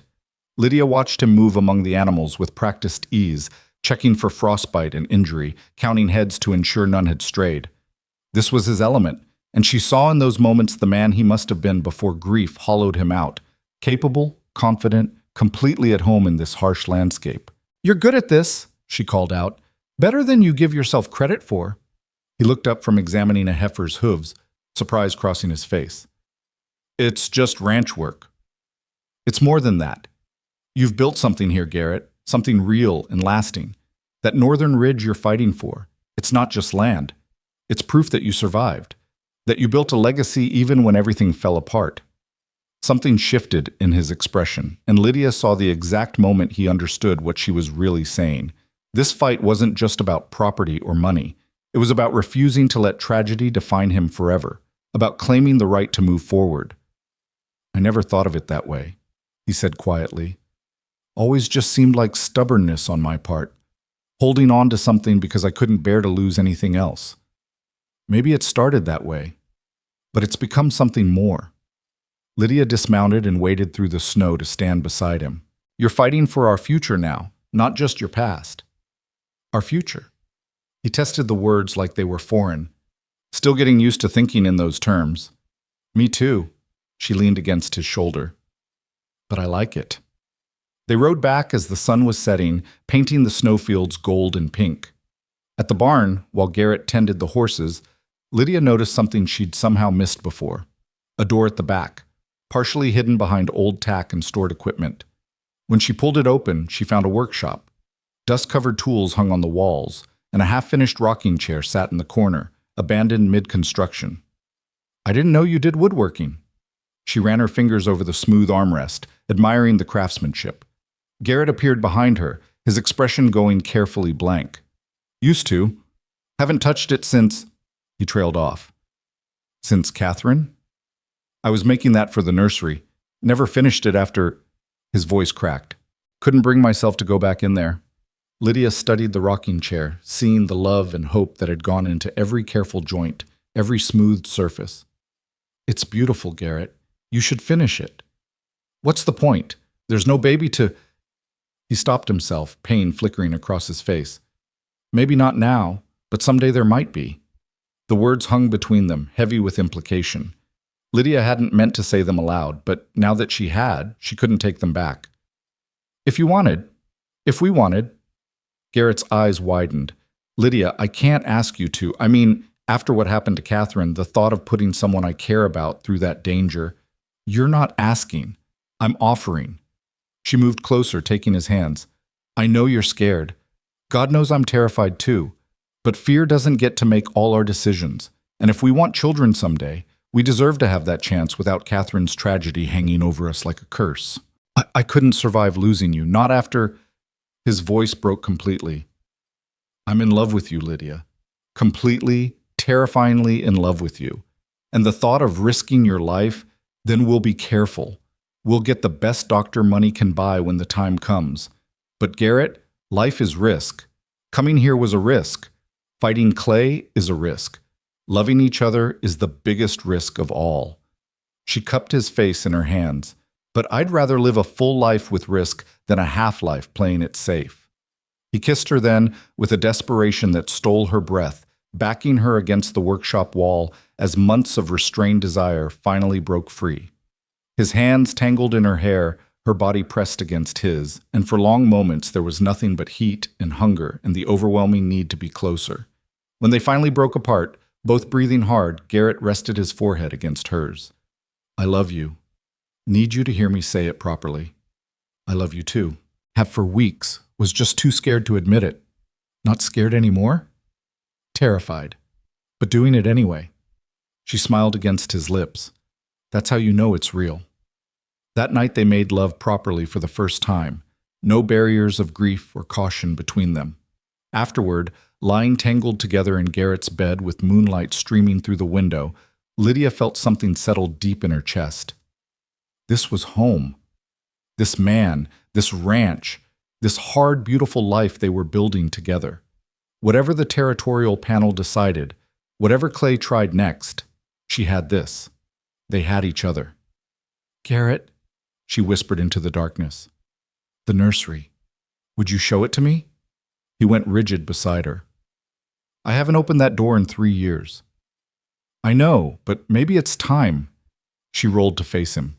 You can't move forward while you're keeping that room sealed like a tomb. Catherine deserves better than that. Your son deserves better. I don't know if I can. Then let me help you. For a long moment, he didn't respond. Then slowly, he nodded. Tomorrow.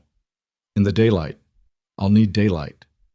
True to his word, the next morning, Garrett stood before the locked nursery door with the key in his trembling hand.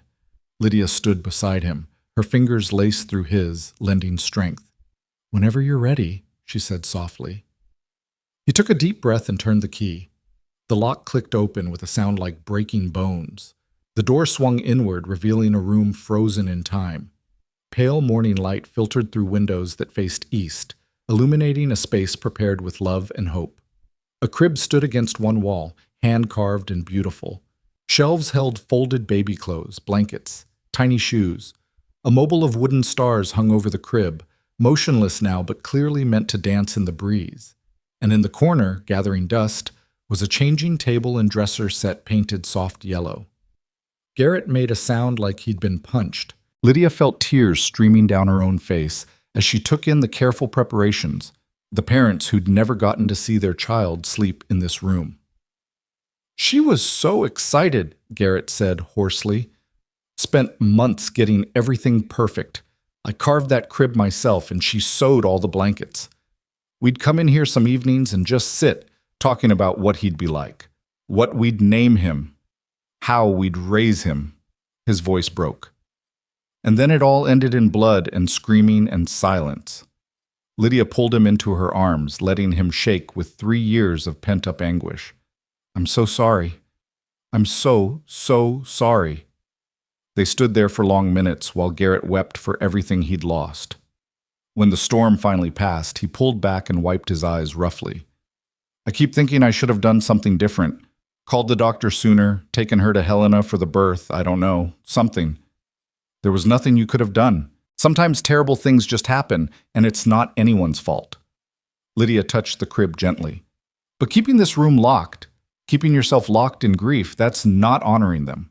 That's just surviving, and you deserve more than survival. What would you have me do? Clear it all out? Pretend it never happened? No, remember it, honor it, but stop letting it control your future." She met his eyes. "What if we kept some things, the crib you made, maybe some of the blankets, but changed the rest? Made this room something that looks forward instead of back?" Garrett stared at her like she'd suggested burning down the house. Then, slowly, understanding dawned.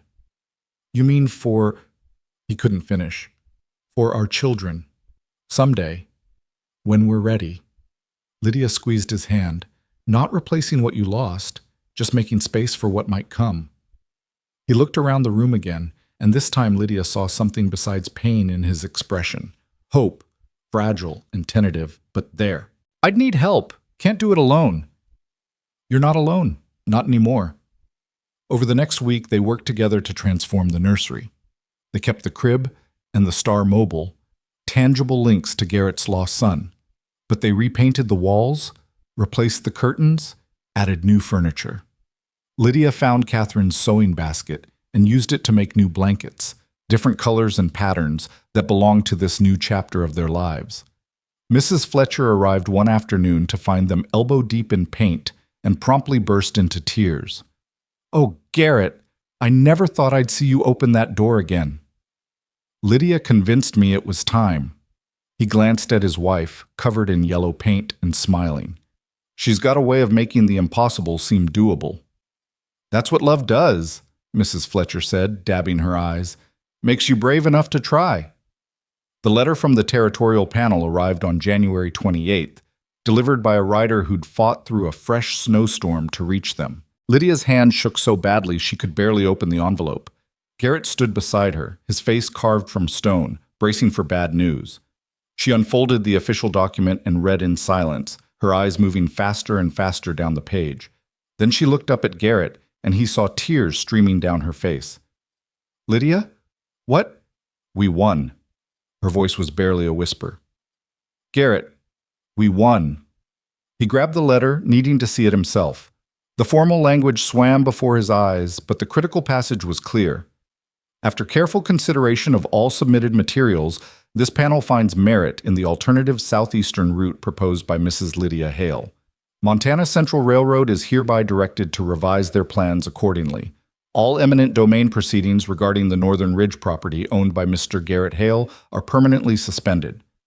"We won," he repeated, still not quite believing it. "You did it. You actually beat them." "We did it, together." Lydia laughed through her tears. "Bernard Clay's going to lose his mind."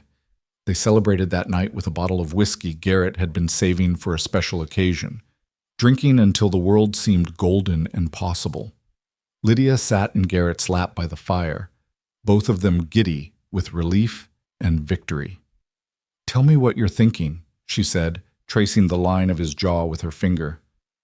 "I'm thinking I'm the luckiest man in Montana Territory. Maybe the whole West." He caught her hand and kissed her palm. You came here with nothing but a carpet bag and sheer determination, and you saved everything I've built. You saved me. We saved each other. She leaned in to kiss him. That's how this works. But their celebration was short-lived. 3 days later, Bernard Clay arrived at the ranch with his hired men, his face purple with rage. You think you've won? He spat at Garrett.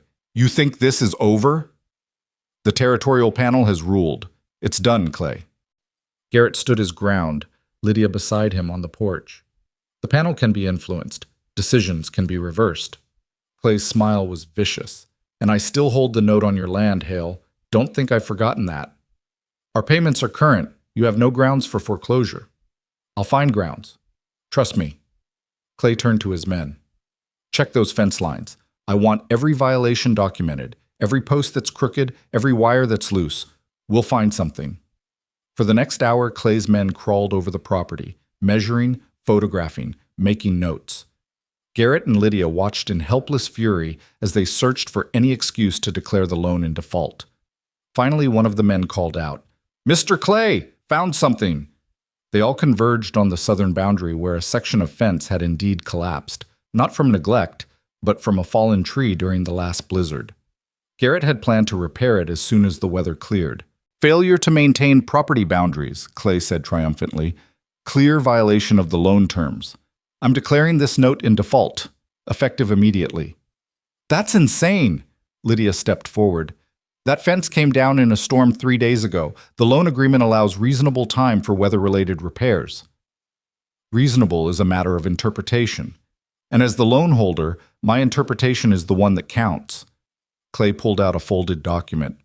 You have 30 days to pay the full balance of the loan, $14,000. Or I'll foreclose and take the entire northern ridge. $14,000. An impossible sum. Even with their savings and the upcoming cattle sales, they'd never raise that much in 30 days. Garrett's face went white. You can't do this. I just did. See you in 30 days, Hale. Better start packing. Clay mounted his horse, looking back with a satisfied smirk. Oh, and Mrs. Hale, your cousin sends his regards. He was very interested to learn about your whereabouts. Might be paying you a visit soon. They rode off, leaving Garrett and Lydia standing in the snow, their victory turned to ashes. Bastard, Garrett said hoarsely. He planned this, probably had his men sabotage that fence themselves. Can we prove it? Not in time. Even if we could, he owns the judge, the sheriff, half the territory. Garrett turned away, his shoulders slumping. It's over. I can't raise $14,000 in 30 days. Hell, I couldn't raise it in 30 months. But Lydia's mind was already racing.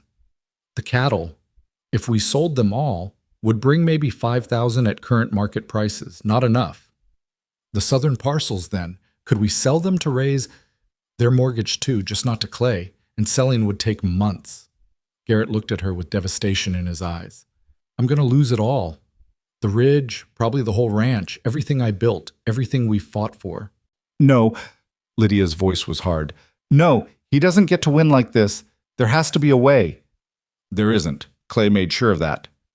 Garrett's laugh was bitter. I should have sold when he first asked. At least then I'd have gotten something. Now I'll lose it for nothing. Stop. Lydia grabbed his shoulders. Don't you dare give up now. We beat the railroad. We can beat this. How? We don't have the money, can't raise it in time, and Clay holds all the cards. She didn't have an answer. Not yet. But she refused to accept defeat. Not after they'd come so far. That night, while Garrett descended into dark despair, Lydia pulled out every financial document they had and began searching for options. Sell the horses? Not enough. Borrow from neighbors? They were all struggling themselves. Take out another loan? No bank would advance that much so quickly. Appeal to the territorial authorities? Clay's corruption ran too deep. She was still searching when dawn broke, her eyes burning with exhaustion. Garrett found her slumped over the kitchen table, surrounded by useless calculations. Come to bed, he said quietly. It's hopeless, Lydia. Better to accept it now. I won't accept it. I can't. She looked up at him with fierce determination. There's always another option, always another way. I just have to find it. But as the days passed and the deadline crept closer, even Lydia's resolve began to crack. They explored every possibility, contacted every potential lender, considered every desperate scheme. Nothing came close to raising the needed sum. 2 weeks before the deadline, Lydia was in town picking up supplies when she overheard a conversation in the general store. A group of ranchers were discussing a cattle buyers consortium coming through Helena next month, offering premium prices for large herds. "Too bad it's not happening sooner," one rancher said. "Could solve a lot of problems." Premium prices. Large herds. An idea began forming in Lydia's mind, desperate and possibly insane, but an idea nonetheless. She rode home faster than was safe and burst into the house where Garrett was reviewing bills they could no longer pay. What if we pooled herds with the neighboring ranches, drove them to Helena together for the buyers' consortium? The words tumbled out. If we could get premium prices for a large combined herd, our share might be enough to... The consortium doesn't arrive for 5 weeks. We have 2. What if we went to them instead of waiting for them to come here? If we could get word to them in Helena, convince them to conduct early purchases. "Lydia, it's a 2-week drive to Helena in good weather. In February, it's suicide. And even if we made it, there's no guarantee they'd buy early." Garrett shook his head. "I appreciate you trying, but what's our alternative? Sit here and let Clay take everything?" She grabbed his hands. "It's a long shot, yes, but it's the only shot we have." Garrett stared at her, seeing the fierce determination that had first made him fall in love with her. "If we try this and fail, we'll have wasted our last 2 weeks. Could have been using that time to salvage what we can. Or we could have been fighting to save everything." Lydia held his gaze. "I need to know we tried everything, Garrett, that we didn't just roll over and let Clay win." Something shifted in his expression, the return of the fighter beneath the defeated man. "You're crazy. You know that?" "Probably. But you love me anyway." "Yeah, I really do." He pulled her close, breathing in the scent of her hair. "All right. We'll try. God help us. We'll try." The next morning, they rode to the Patterson ranch and laid out their desperate plan. Initially, Michael Patterson thought they were insane, but when they explained about Clay's manufactured default and the buyer's consortium, his expression changed. "I've got no love for Bernard Clay. Man tried to strong-arm me last year over water rights." Patterson considered. "I've got 30 head ready for market. If your plan works, I'd make double what I'd get locally." "I'm in." Over the next 3 days, they recruited 4 more ranchers, pooling together nearly 200 head of cattle. Garrett sent a telegram to the buyer's consortium in Helena, proposing early purchase at a small discount in exchange for immediate sale. They received a terse reply. "Arrive by February 20th. We'll consider." February 20th was 13 days away. They had just enough time if everything went perfectly, which Lydia knew from bitter experience it wouldn't. The drive began on a bitter cold morning with 6 ranchers, 200 cattle, and prayers that the weather would hold. Lydia insisted on going despite Garrett's protests. "You've never done a cattle drive. It's dangerous, exhausting." "I'm going. This is our fight, and I'll see it through." She was already mounted, dressed in men's clothes borrowed from Garrett because her skirts would be suicide on horseback. "Besides, you'll need everyone you can get." He recognized the futility of arguing. "Stay close to me, and if I tell you to do something, you do it immediately. Understood?" "Yes, boss." She smiled despite her nerves. "Let's go save our home." The first 3 days went smoothly enough. Long, grueling hours in the saddle, sleeping on frozen ground, eating beans and hardtack. Lydia learned to anticipate the herd's movements, to spot strays before they wandered too far. Her body ached in ways she hadn't known possible, but she gritted her teeth and kept going. On the 4th day, the weather turned. What started as light snow became a blizzard, reducing visibility to mere feet. They lost 6 head in the whiteout, and one of the ranchers broke his arm when his horse spooked and threw him. "We should turn back," Michael Patterson shouted over the wind. "This is madness." "We're halfway there," Garrett called back. Turning back now means we lose everything anyway." They pushed forward through conditions that would have stopped anyone with sense. Lydia couldn't feel her feet in the stirrups, and her face was raw from wind and ice. But every time she considered suggesting they quit, she thought of Bernard Clay's smug face and forced herself onward. On the 8th day, the injured rancher developed a fever and had to be left at a way station. They were down to 5 drivers and nearly 190 head. The rest lost to weather, predators, and exhaustion. But Helena was only 3 days ahead if they could maintain their pace. That night, huddled around an inadequate fire, Garrett pulled Lydia aside. "You should have stayed home. This is too dangerous." "I'm fine," her teeth chattered, belying the words. "You're half frozen and dead on your feet." He wrapped his bedroll around her shoulders. "If something happens to you, it won't. We're going to make it, sell the herd, and save the ranch." She leaned into his warmth. "Then we're going to go home and never leave again for the rest of our lives. Promise?" "Promise." They made Helena on February 19th, the cattle gaunt and exhausted but alive. The buyers' consortium agreed to see them that evening, and Lydia stood beside Garrett in a Helena hotel room, covered in trail dust and probably smelling like cattle, while 3 well-dressed businessmen examined their herd. "They're in rough shape," the lead buyer said. "You've driven them hard." "Had no choice," Garrett replied evenly. "But they're prime Montana beef. You won't find better stock." The negotiation was brutal. The buyers knew the ranchers were desperate and drove a hard bargain. But finally, after 2 hours of back and forth with Lydia, interjecting strategic points about market values and quality standards, they reached an agreement. When the final tally was complete and the funds distributed, Garrett's share came to $9,300. Combined with their existing savings and everything else they could scrape together, it totaled $13,800, $200 short. Lydia stared at the figure, feeling everything they'd fought for slipping away. So close. They'd come so impossibly close. "I might have something," Michael Patterson said quietly. "My wife's pearl necklace. It was her grandmother's, worth maybe $300 if we can find a buyer quickly." "Michael, we can't ask you to—" "You're not asking, I'm offering. Clay tried to destroy me last year. Would have succeeded if I hadn't gotten lucky. This is a chance to hit back at that bastard. I'll take it." They found a jeweler willing to buy the necklace for $250. With shaking hands, Lydia counted out the final sum, $14,100. Enough. Barely, impossibly, but enough. They made the return journey in 7 days, riding hard with the certified bank draft that represented everything they'd fought for. When they reached Silver Ridge, there was 1 day left before Clay's deadline. Bernard Clay arrived precisely at noon on February 28th, clearly expecting to find them broken and defeated.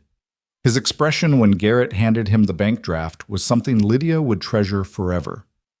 "That's the full balance of the loan," Garrett said calmly, "plus accrued interest. You'll provide a satisfaction of mortgage by end of business today." Clay's hands shook as he examined the draft, searching for some flaw, some reason to reject it. But the document was perfect, drawn on a Helena bank with full verification. He'd lost, and he knew it. "This isn't over," he said, his voice shaking with rage. "I'll find another way to—" "You're done, Clay?" Lydia stepped forward. "I've documented every fraudulent action you've taken, the manufactured default, the threats, the attempted extortion, and I've sent copies to the territorial marshal, the banking commission, and a journalist friend in Helena who's very interested in corruption stories. You come after us again, and everything goes public." It was a bluff. She had no journalist friend, but Clay didn't know that. His face went from red to white to purple. "You'll regret this," he spat. "No," Garrett said. "I really don't think we will." They watched Clay ride away, defeat in every line of his hunched shoulders. When he was out of sight, Lydia's legs gave out, and she sat down hard in the snow, shaking with reaction. "Is it over? Is it really over?" Garrett pulled her to her feet and into his arms. "It's over. We won. The ranch is ours, free and clear."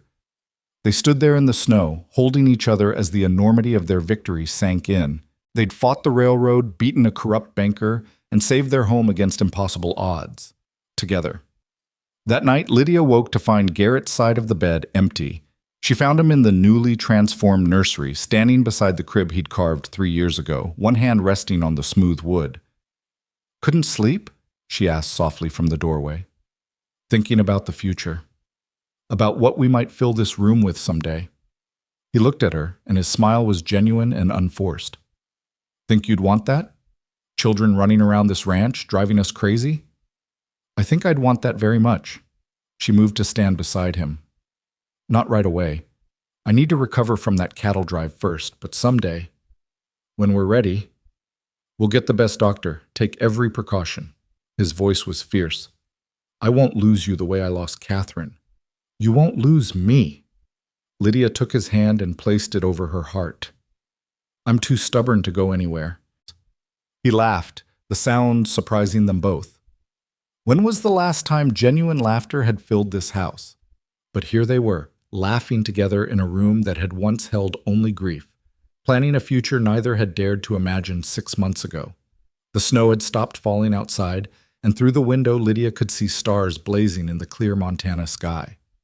Tomorrow they'd start planning the spring planting. They'd repair the storm damage, expand the herd, maybe even add on to the house. They had time now. Time and peace and each other. I love you, Garrett whispered against her hair. More than I thought possible to love anything after Catherine. You brought me back to life, Lydia. We brought each other back. She turned in his arms. That's how love works. It saves us from ourselves.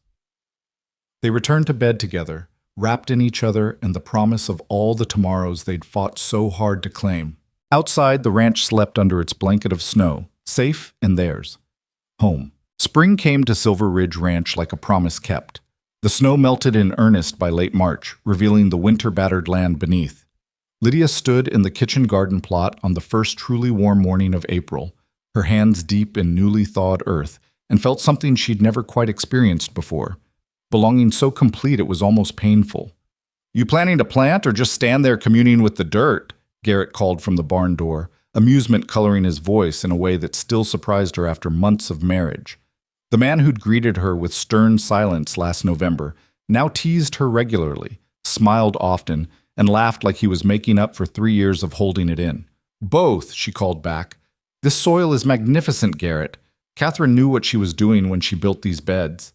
She saw him flinch slightly at his first wife's name. He still did sometimes. But the pain was gentler now, more memory than open wound. She'd be glad to see it used again. Always hated waste. Lydia had learned not to avoid mentioning Catherine. Pretending she'd never existed felt like a different kind of betrayal, and Garrett needed to know his past and present could coexist.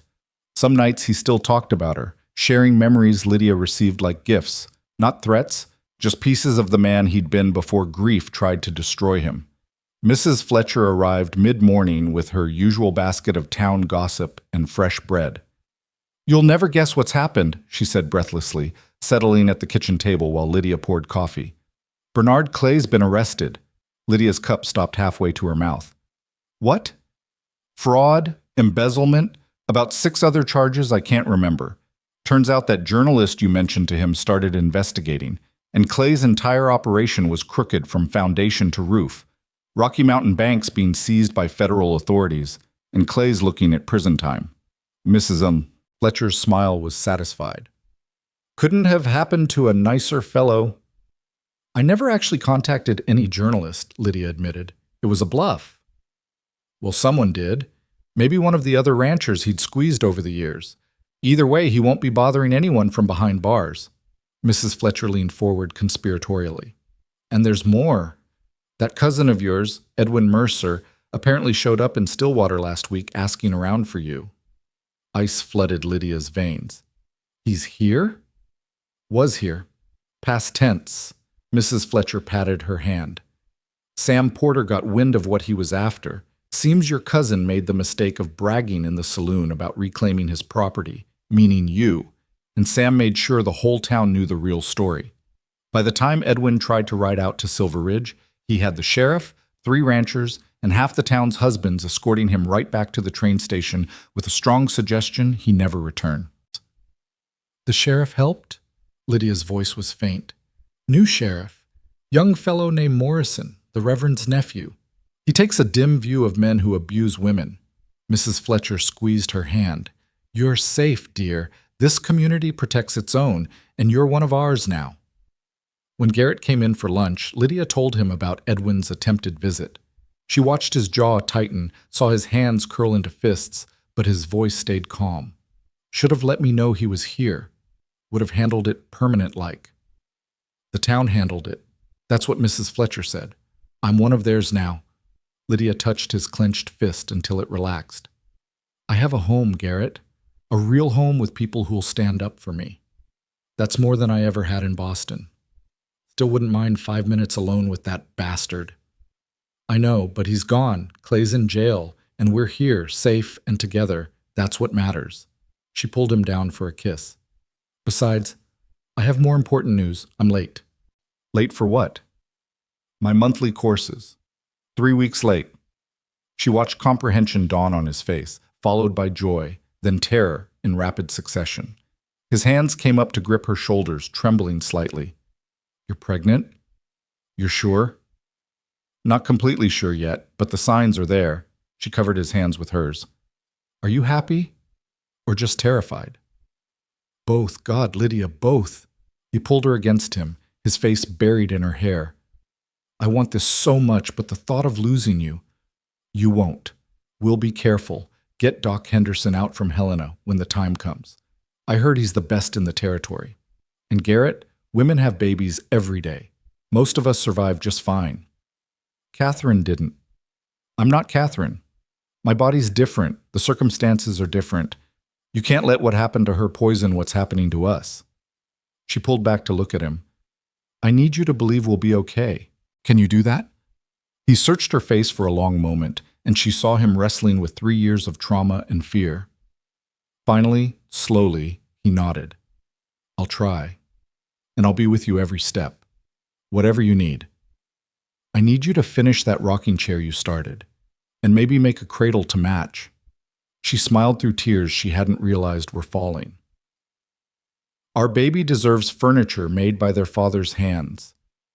That afternoon, for the first time since Catherine's death, Garrett went into his workshop and picked up his tools. Lydia heard the rasp of sandpaper, the careful tap of hammer on chisel, and knew he was carving their future into wood grain and joinery. Doc Henderson confirmed the pregnancy 2 weeks later during a visit to the ranch. He examined Lydia thoroughly, asked detailed questions about her health, and pronounced her strong and likely to have an uncomplicated delivery. Your wife's built for this, Mr. Hale, he said, snapping his medical bag closed. Good hips, healthy constitution, no complications I can detect. Barring unforeseen circumstances, I see no reason this shouldn't go smoothly. And if there are complications? Garrett's voice was tight. Then I'll be here to handle them. I've delivered over 200 babies, Mr. Hale, and I've only lost 3 mothers. Those were extreme cases, bleeding disorders, breech presentations that couldn't be corrected. Your wife shows no signs of such issues. Henderson fixed Garrett with a stern look. I know what happened to your first wife. I reviewed the case notes, but every pregnancy is different, and living in fear helps no one, especially not your wife, who needs you calm and supportive, not terrified. After Henderson left, Garrett found Lydia in the garden, transplanting the tomato seedlings she'd started indoors. He knelt beside her in the dirt, not caring about his clean pants, and took her soil-stained hands in his. I'm going to trust this, he said. Trust you, trust Doc Henderson, trust that life can be good again without waiting for the other shoe to drop. It won't be easy, and I'll probably drive you crazy with worry, but I'm going to try. That's all I ask. She kissed him softly. We're going to be fine, Garrett. All 3 of us. Summer transformed the ranch. The garden exploded with life under Lydia's careful tending. Tomatoes climbing their stakes, beans winding around poles, lettuce and radishes in neat rows. She spent hours out there in the early morning cool before the heat became oppressive, weeding and watering and planning next year's expansions. Her pregnancy advanced without complications. By June, her belly was visibly rounded, and she had to let out her dresses. Mrs. Fletcher taught her to sew baby clothes, and soon the newly finished nursery was stocked with tiny gowns and blankets. Garrett finished the rocking chair and built a cradle that was a work of art, smooth as silk, with carved stars to match the mobile he'd made years before. One evening in July, they sat on the porch watching the sunset over the mountains, Lydia in the new rocking chair with Garrett's hand resting on her belly. The baby kicked, and Garrett's eyes went wide with wonder. That's strong. He's going to be a fighter. She, Lydia corrected. I think it's a girl. Either way. He leaned down and spoke to her belly. You hear that in there? You've got parents who want you more than anything. Don't keep us waiting too long, all right?" The baby kicked again, as if in response, and they both laughed. These were the moments Lydia treasured, simple and domestic, so far from the desperate circumstances that had brought her here. She'd come to Montana expecting survival. Instead, she'd found joy. "Garrett, can I ask you something?" "Anything." "Do you ever regret it? Putting that advertisement in the matrimonial papers? Taking a chance on a stranger?" He was quiet for a moment, considering. "Not for 1 second. You saved my life, Lydia. Saved this ranch. Saved me from turning into one of those bitter old men who drink themselves to death out of sheer loneliness. You're the best thing that ever happened to me." "Even better than Catherine?" She'd never asked before, had been too afraid of the answer, but pregnancy had made her bold and she needed to know. "Different than Catherine," he said carefully. "Catherine was my first love, the girl I grew up with. What we had was sweet and easy, but you—" He turned her face toward his. "You're my second chance, my partner in every sense. You fight beside me, challenge me, make me better. What we have is hard-won and all the stronger for it. So no, not better, just different. And exactly what I needed." Lydia kissed him as the sun painted the sky gold and crimson, the baby moving between them, and felt her heart so full she thought it might burst. This was home. This was family. This was everything she'd never dared to dream she could have. August brought the harvest. Despite her growing belly, Lydia insisted on helping bring in the garden's bounty. They canned tomatoes and pickled cucumbers, dried beans and stored potatoes, laid up supplies for the winter months. The root cellar filled with proof of her labor, and Garrett teased that they'd have enough food to survive 3 winters instead of 1. "I like being prepared," she said, wiping sweat from her forehead. "After growing up dependent on others' charity, knowing we have abundance feels like security." "We do have abundance." He wrapped his arms around her from behind, his hands cradling their child. "More than I ever thought possible." The Patterson family came for dinner one Sunday in late August, bringing their 3 children and news that they were expanding their own herd with profits from the Helena sale. Michael Patterson raised his glass in a toast. "To the Hales, who taught us all that fighting back against bullies actually works sometimes. And to Lydia, the smartest damn woman in Montana territory." "Hear, hear," the others echoed, and Lydia blushed with pleasure. After dinner, while the men talked cattle prices and the children played in the yard, Mrs. Patterson pulled Lydia aside. "I wanted to thank you properly," she said. "Michael told me what you risked to make that drive happen. You could have lost everything, including the baby you were probably already carrying. That took courage." "Or desperation," Lydia said wryly. "I'm not sure there's much difference sometimes." "There is, though. Desperation is panicked and sloppy. You were strategic and brave. There's a difference." Mrs. Patterson smiled. "You're going to be a wonderful mother. That baby's lucky to have you." The words stayed with Lydia as her pregnancy advanced into its final months. She felt ungainly and enormous, her back aching constantly, her ankles swelling in the September heat. But every discomfort was worth it when the baby moved, or when Garrett pressed his ear to her belly trying to hear a heartbeat, or when she folded another tiny gown and imagined the child who would wear it. October arrived with the first frost. Lydia was helping Garrett repair a section of barn roof, just holding tools, not climbing, despite her protests, when the first real contraction hit. She gasped and grabbed the workbench, and Garrett was at her side instantly. "Was that? I think so." She breathed through it, the way Doc Henderson had taught her. "But it's early. I'm not due for another month." "Babies don't care about due dates. I'm getting Henderson." "Garrett, it's probably false labor. First babies always—" Another contraction, stronger this time, cut off her words. "All right, maybe get Henderson." Garrett rode for Stillwater at a pace that would have worried Lydia if she wasn't too busy dealing with increasingly intense contractions. Mrs. Fletcher arrived first, summoned by a ranch hand Garrett had sent ahead, and took charge with brisk efficiency. "Let's get you upstairs, dear. Into bed, where you'll be comfortable." She helped Lydia climb the stairs, chattering reassuringly about her own 4 births. "Early isn't necessarily bad. My second came 6 weeks early and grew up strong as an ox. You just focus on breathing." Doc Henderson arrived 2 hours later with Garrett white-faced beside him. By then, Lydia's contractions were 5 minutes apart and intensifying. Henderson examined her quickly and nodded approval. Everything looks good, Mrs. Hale. Baby's in the right position. You're progressing normally. This is going to be quick for a first birth. I'd say you'll have a baby by midnight. Quick? Lydia gasped between contractions. This is quick? Trust me, I've seen labors last 3 days. You're doing beautifully. He turned to Garrett. You can stay if you want, but most men prefer to wait downstairs. I'm staying. Garrett took Lydia's hand, his grip almost painfully tight. I wasn't here for Catherine. I should have been. Should have done something. I'm not leaving Lydia. There was nothing you could have done for Catherine, Henderson said firmly. Her situation was a tragic anomaly. This is different. But if you're staying, you follow my instructions without question. Understood? Yes, sir. The next hours blurred together in a haze of pain and effort. Lydia had known childbirth would hurt, but the reality exceeded anything she'd imagined. She gripped Garrett's hand and Mrs. Fletcher's, breathing through contractions that felt like they might split her in half, while Henderson offered calm instructions and encouragement. You're doing wonderfully. Almost there now. On the next contraction, I need you to push. Lydia pushed with everything she had, screaming with the effort. Garrett's face was gray with fear, but he stayed beside her, murmuring encouragement even though his voice shook. That's it. You're doing it. I can see the head. One more big push, Mrs. Hale. She bore down with the last of her strength, feeling something give way, and suddenly the pressure released. A thin, angry wail filled the room, and Lydia collapsed back against the pillows, gasping. It's a boy, Henderson announced, holding up a squirming, red-faced infant. Healthy lungs, all his fingers and toes. Congratulations!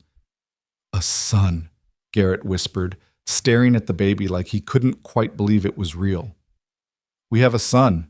Henderson cleaned the baby quickly and placed him on Lydia's chest. She looked down at the tiny, furious face, their child, their miracle, and felt tears streaming down her cheeks. He was perfect.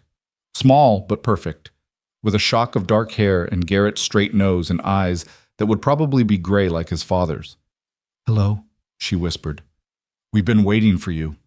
The baby stopped crying and seemed to focus on her face, one tiny hand waving. Garrett reached out with a trembling finger and touched that small hand. Immediately, the baby's fingers closed around his father's finger with surprising strength. He's got a good grip, Garrett said, his voice thick with tears. Strong boy. Just like his father. Lydia looked up at her husband and saw his face transformed by joy and relief and love so fierce it was almost frightening. We did it, Garrett. We're parents. You did it. You're amazing. He couldn't find words, so he just kissed her forehead, her cheeks, her lips. Thank you. Thank you for this. For him. For everything. Henderson finished his examination and declared both mother and baby in excellent health. He's small but strong. Early babies often are. Keep him warm, feed him regularly, and he'll catch up to full-term size in a few months. He packed his instruments. I'll check back in a week, but I expect no complications.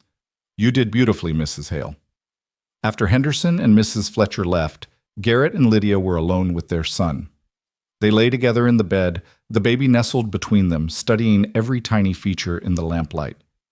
What should we name him? Lydia asked. Garrett was quiet for a moment. I was thinking.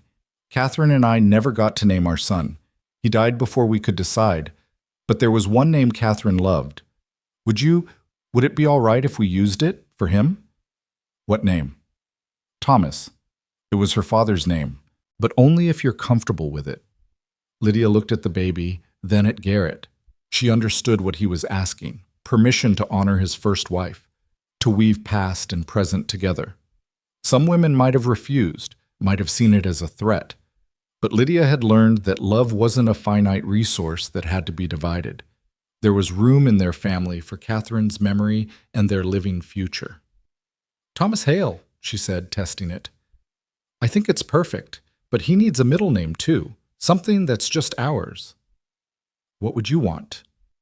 Something that means hope or new beginning. She thought for a moment. What about Thomas James? James means supplanter, one who comes after and transforms things. That's what this baby represents, isn't it? Not replacing what was lost, but transforming grief into joy. Thomas James Hale. Garrett smiled, the expression lighting his whole face. Yeah, that's exactly right. Little Thomas proved to be a hungry, demanding baby who believed sleep was optional. The first few weeks were a blur of feeding and diaper changes and exhausted attempts to sleep whenever the baby did. But Lydia had never been happier, even when she was so tired she could barely stand. Garrett was a revelation as a father. He'd been so afraid of repeating the past that Lydia had worried he might keep his distance. Instead, he was devoted, walking the floor with Thomas at 3 in the morning, changing diapers without complaint, singing rough lullabies in his rumbling bass voice. She'd catch him sometimes just standing over the cradle, watching their son sleep with an expression of wonder and fierce protectiveness. I won't let anything hurt him, Garrett said one night, his hand gentle on Thomas's tiny chest. He'll grow up safe and loved, and knowing his parents would move mountains for him. He already knows, Lydia said, wrapping her arms around Garrett from behind. Look at him. That's the baby who feels secure. November brought news that Bernard Clay had been sentenced to 15 years in federal prison. The story of his corruption had spread across the territory, ruining his reputation and dismantling his business empire. Montana's Central Railroad had approved the southeastern route Lydia had proposed, and construction was proceeding without disrupting any private ranches. You were right, Garrett said when they heard the news.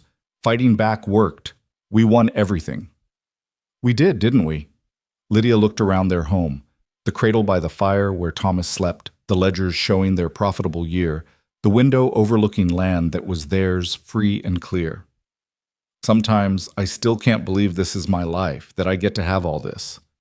Our life, Garrett corrected, and you earned every bit of it. That afternoon, Mrs. Fletcher arrived with a box she'd found while cleaning her attic. These were Catherine's, she said, setting it on the kitchen table. Recipes mostly, and some letters. I thought Thomas might want them someday. To know something about the woman his middle name honors. Lydia opened the box carefully.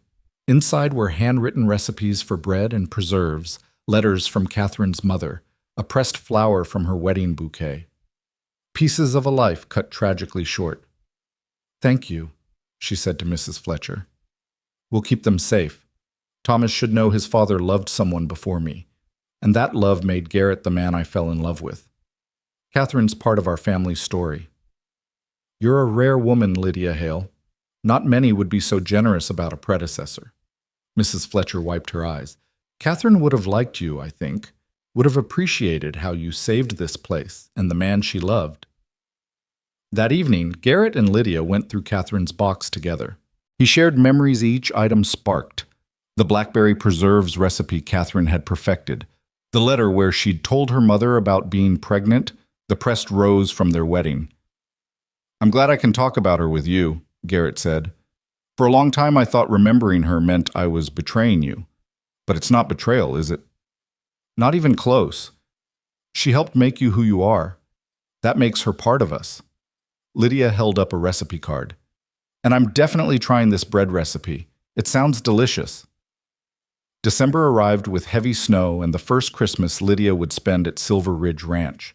She decorated the house with pine boughs and holly berries, hung stockings for all three of them, and planned a feast even though it would be just their small family. On Christmas morning, Garrett gave her a leather-bound journal with her initials tooled into the cover. For recording things, he said. The ranch accounts, sure, but also recipes, garden plans, Thomas's milestones, whatever you want. Figured the first woman who saved Silver Ridge Ranch should have her thoughts preserved. Lydia's gift to him was a new saddle, hand-tooled by the best craftsman in Helena, with his initials and a small star pattern that matched the ones he'd carved on Thomas's cradle. So part of our son rides with you even when you're working, she explained. They spent the afternoon by the fire, Thomas on a blanket between them, talking about the year past and the one ahead. They'd plan a bigger garden in spring, Garrett said. Maybe expand the herd now that the railroad debt was gone. Build an addition on the house in a few years when Thomas needed his own room. I've been thinking, Lydia said, about starting a small lending library in Stillwater. Nothing fancy, just a room where people can borrow books. The town's growing, and children need access to education. Say, you want to start a library? Garrett's eyebrows rose. In addition to running this ranch and raising our son? Women can do more than one thing, Garrett Hale. She poked his ribs. Besides, I've got time, Thomas naps. And you're a surprisingly competent father when you're not working yourself to death. Competent, that's romantic. But he was smiling. All right, if you want a library, we'll build you a library. Anything you want, Lydia. You've earned it 10 times over. That night, after Thomas was asleep in his cradle and the fire had burned down to coals, they stood together at the bedroom window, looking out over the snow-covered ranch. The moon was full, turning everything silver and magical.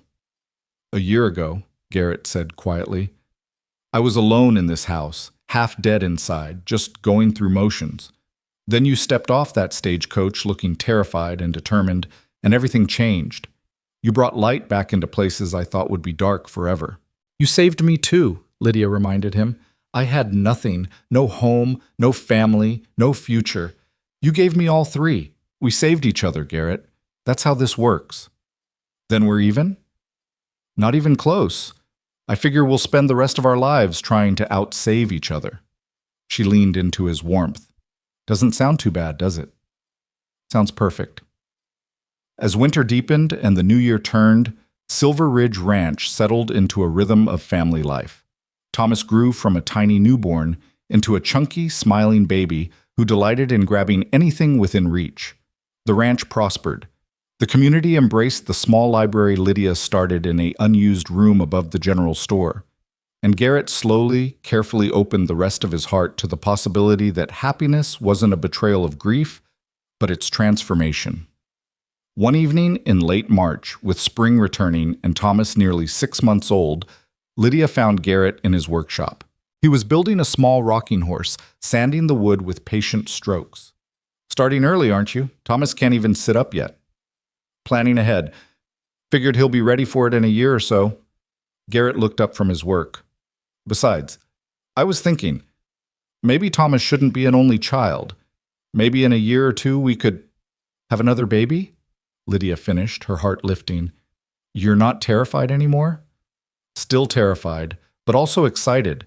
And I figure if we can survive everything we've been through, we can survive anything, even a second baby. He pulled her down to sit on his lap. What do you think? Want to do this again? I think I'd like Thomas to have siblings. Want him to grow up with family around him, not alone like I was. She kissed Garrett softly. But let's survive this first year before we plan the next one. Deal. Summer returned, and with it the first anniversary of Lydia's arrival at Silver Ridge Ranch. Garrett surprised her by declaring it a holiday. No ranch work, just family time. They packed a picnic and rode out to the northern ridge that they'd fought so hard to keep, Thomas secured in a sling against Garrett's chest. From the ridgetop they could see for miles, the ranch buildings nestled in the valley, the creek glinting silver in the sun, the mountains rising purple in the distance. Their land, their home, hard-won and cherished. This is what we were fighting for, Garrett said, gesturing at the vista. All of this. The land, sure, but more, the right to build something lasting, to have a future instead of just a past. And we did it. Lydia adjusted Thomas's bonnet to shade his face. We actually did it. You did most of it. I was just along for the ride. That's not true and you know it. You're the one who taught me about the land, trusted me with the finances, stood beside me when anyone else would have given up. She leaned against him, careful not to jostle the baby. We're a team, Garrett. Equal partners. Equal partners, he agreed. I like the sound of that. Thomas chose that moment to wake from his nap and demand attention with a lusty wail.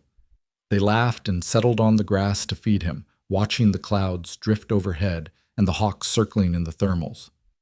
A perfect moment in an imperfect world. Exactly what life was supposed to be.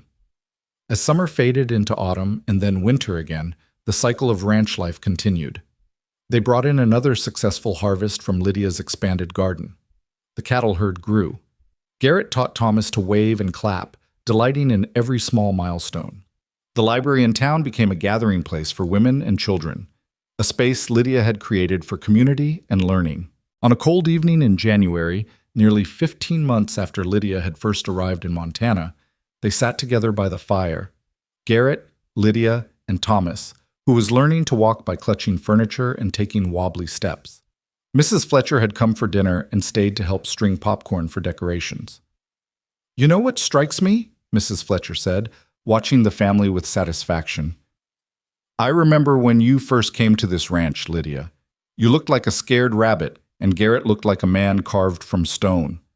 Now, look at you. Happy, whole, a real family. We got lucky, Lydia said. Luck had nothing to do with it.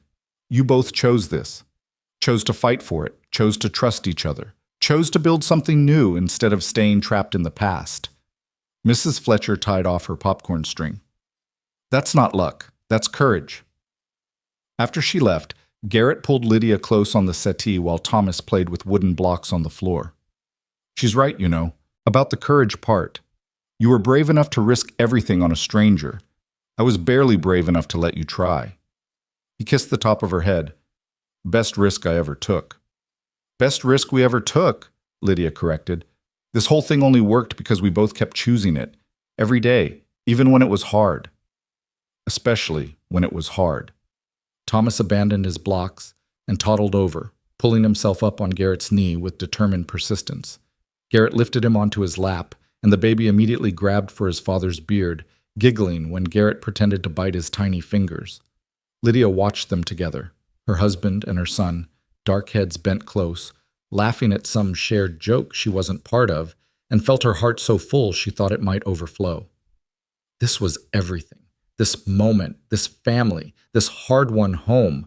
She'd come to Montana expecting nothing more than survival, and instead she'd found a life worth living. What are you thinking? Garrett asked, catching her expression. That I never want to forget this, any of this. She gestured at the cozy room, the baby, the man she loved. 2 years ago, I was trapped in Boston with a cousin who saw me as property. 1 year ago, I was terrified on a stagecoach, heading toward a stranger who might be cruel. And now I'm here, with you, with Thomas, with a home that's truly mine. It feels like a miracle. Not a miracle, just life finally getting something right. Garrett shifted Thomas to one arm and pulled Lydia close with the other. And it's not over yet. We've got years ahead of us, raising this boy, maybe his siblings, watching the ranch grow, getting old together. All of it. Promise? Promise. You're stuck with me, Lydia Hale. For better or worse, richer or poor, all of it, until we're old and gray and complaining about our joints. I can live with that. She kissed him while Thomas patted both their faces with sticky hands. I can definitely live with that. Outside, snow began falling again, soft and steady, covering the ranch in fresh white. Inside, the fire crackled, and the lamplight glowed warm, and a family that shouldn't have existed found peace in the simple act of being together. Garrett looked at Lydia, his mail-order bride who'd become his partner, his love, his equal in all things, and saw his future written in her smile. Not a replacement for what he'd lost, but something entirely new, something earned through struggle and choice, and the daily decision to keep choosing each other. She'd arrived thinking he'd be cruel, expecting demands and coldness. He told her he didn't need a servant, he needed someone to stay. And she had stayed. Through fights with corrupt bankers and desperate cattle drives and the terrifying joy of bringing new life into the world, she had stayed. More than that, she'd saved him. From loneliness, from grief, from a half-life lived in the shadow of tragedy. She'd brought light back to Silver Ridge Ranch, and in doing so, she'd brought him back to life. I love you, he said, the words coming easier now after months of practice. Don't think I say it enough, but I do, more than I thought possible. I know. Lydia's eyes were bright with tears and laughter. And I love you, my stern cowboy who turned out to have the softest heart in Montana territory. Don't tell anyone. Got a reputation to maintain. Thomas yawned hugely and rubbed his eyes, signaling bedtime. They carried him upstairs together, tucking him into the cradle that would soon be too small, singing the lullaby that had become their nightly ritual. When he was asleep, they stood watching him breathe, this miracle they'd made together. Ready for bed? Garrett whispered. Ready for forever, Lydia corrected. They climbed into bed in the room they now shared fully. No separate spaces, no walls between them. Outside the window, their ranch slept under its blanket of snow, the land they'd fought for, the home they'd built, the legacy they'd preserve for their children and grandchildren yet to come. Lydia drifted toward sleep in Garrett's arms, warm and safe and completely at peace. Tomorrow would bring its own challenges. Ranch work never ended, and spring would bring a whole new set of demands. But tonight, this moment, everything was perfect. She'd stepped off that stagecoach 15 months ago expecting a monster. Instead, she'd found a man wounded by loss who needed someone to stay. Not a servant, not a replacement, just someone willing to stand beside him and fight for something better. And she had stayed. Through fear and doubt and battles that should have broken them. She'd stayed, and in staying, she'd found what she'd been searching for all along without knowing it. Home, family, purpose. Love that grew from respect and partnership rather than obligation. A life that was truly hers, built by her own hands and choices. Silver Ridge Ranch wasn't just Garrett's legacy anymore. It was theirs, won together, defended together, expanded together. And it would be Thomas's someday, passed down with stories of the grandmother who'd made it prosper, the mother who'd saved it from theft, the father who'd learned to live again. But that was years in the future. Tonight, there was just this. The warmth of shared blankets, the sound of their baby breathing in the next room, the steady beat of Garrett's heart under her ear. Simple things that meant everything. Lydia? Garrett's voice was drowsy in the darkness. Thank you. For what? For staying, for fighting, for loving me when I didn't think I deserved it. His arms tightened around her. For everything. Thank you for needing someone to stay. She kissed his chest over his heart, and for being brave enough to let me. Outside, the snow fell soft and silent, covering old wounds with new possibilities. Inside, a family slept. Mail-order bride and broken cowboy and the child who proved that endings could become beginnings, that grief could transform into joy, and that sometimes the bravest thing you could do was simply stay. The story that had started with desperate hope and frightened promises ended here, in peace and warmth and love that would last all their days. Not a fairy tale. Life on a Montana ranch was too hard for fairy tales. But something better. Something real and earned and absolutely worth every struggle it had taken to claim it. This was home. This was family. This was forever. And it was enough. More than enough. It was everything.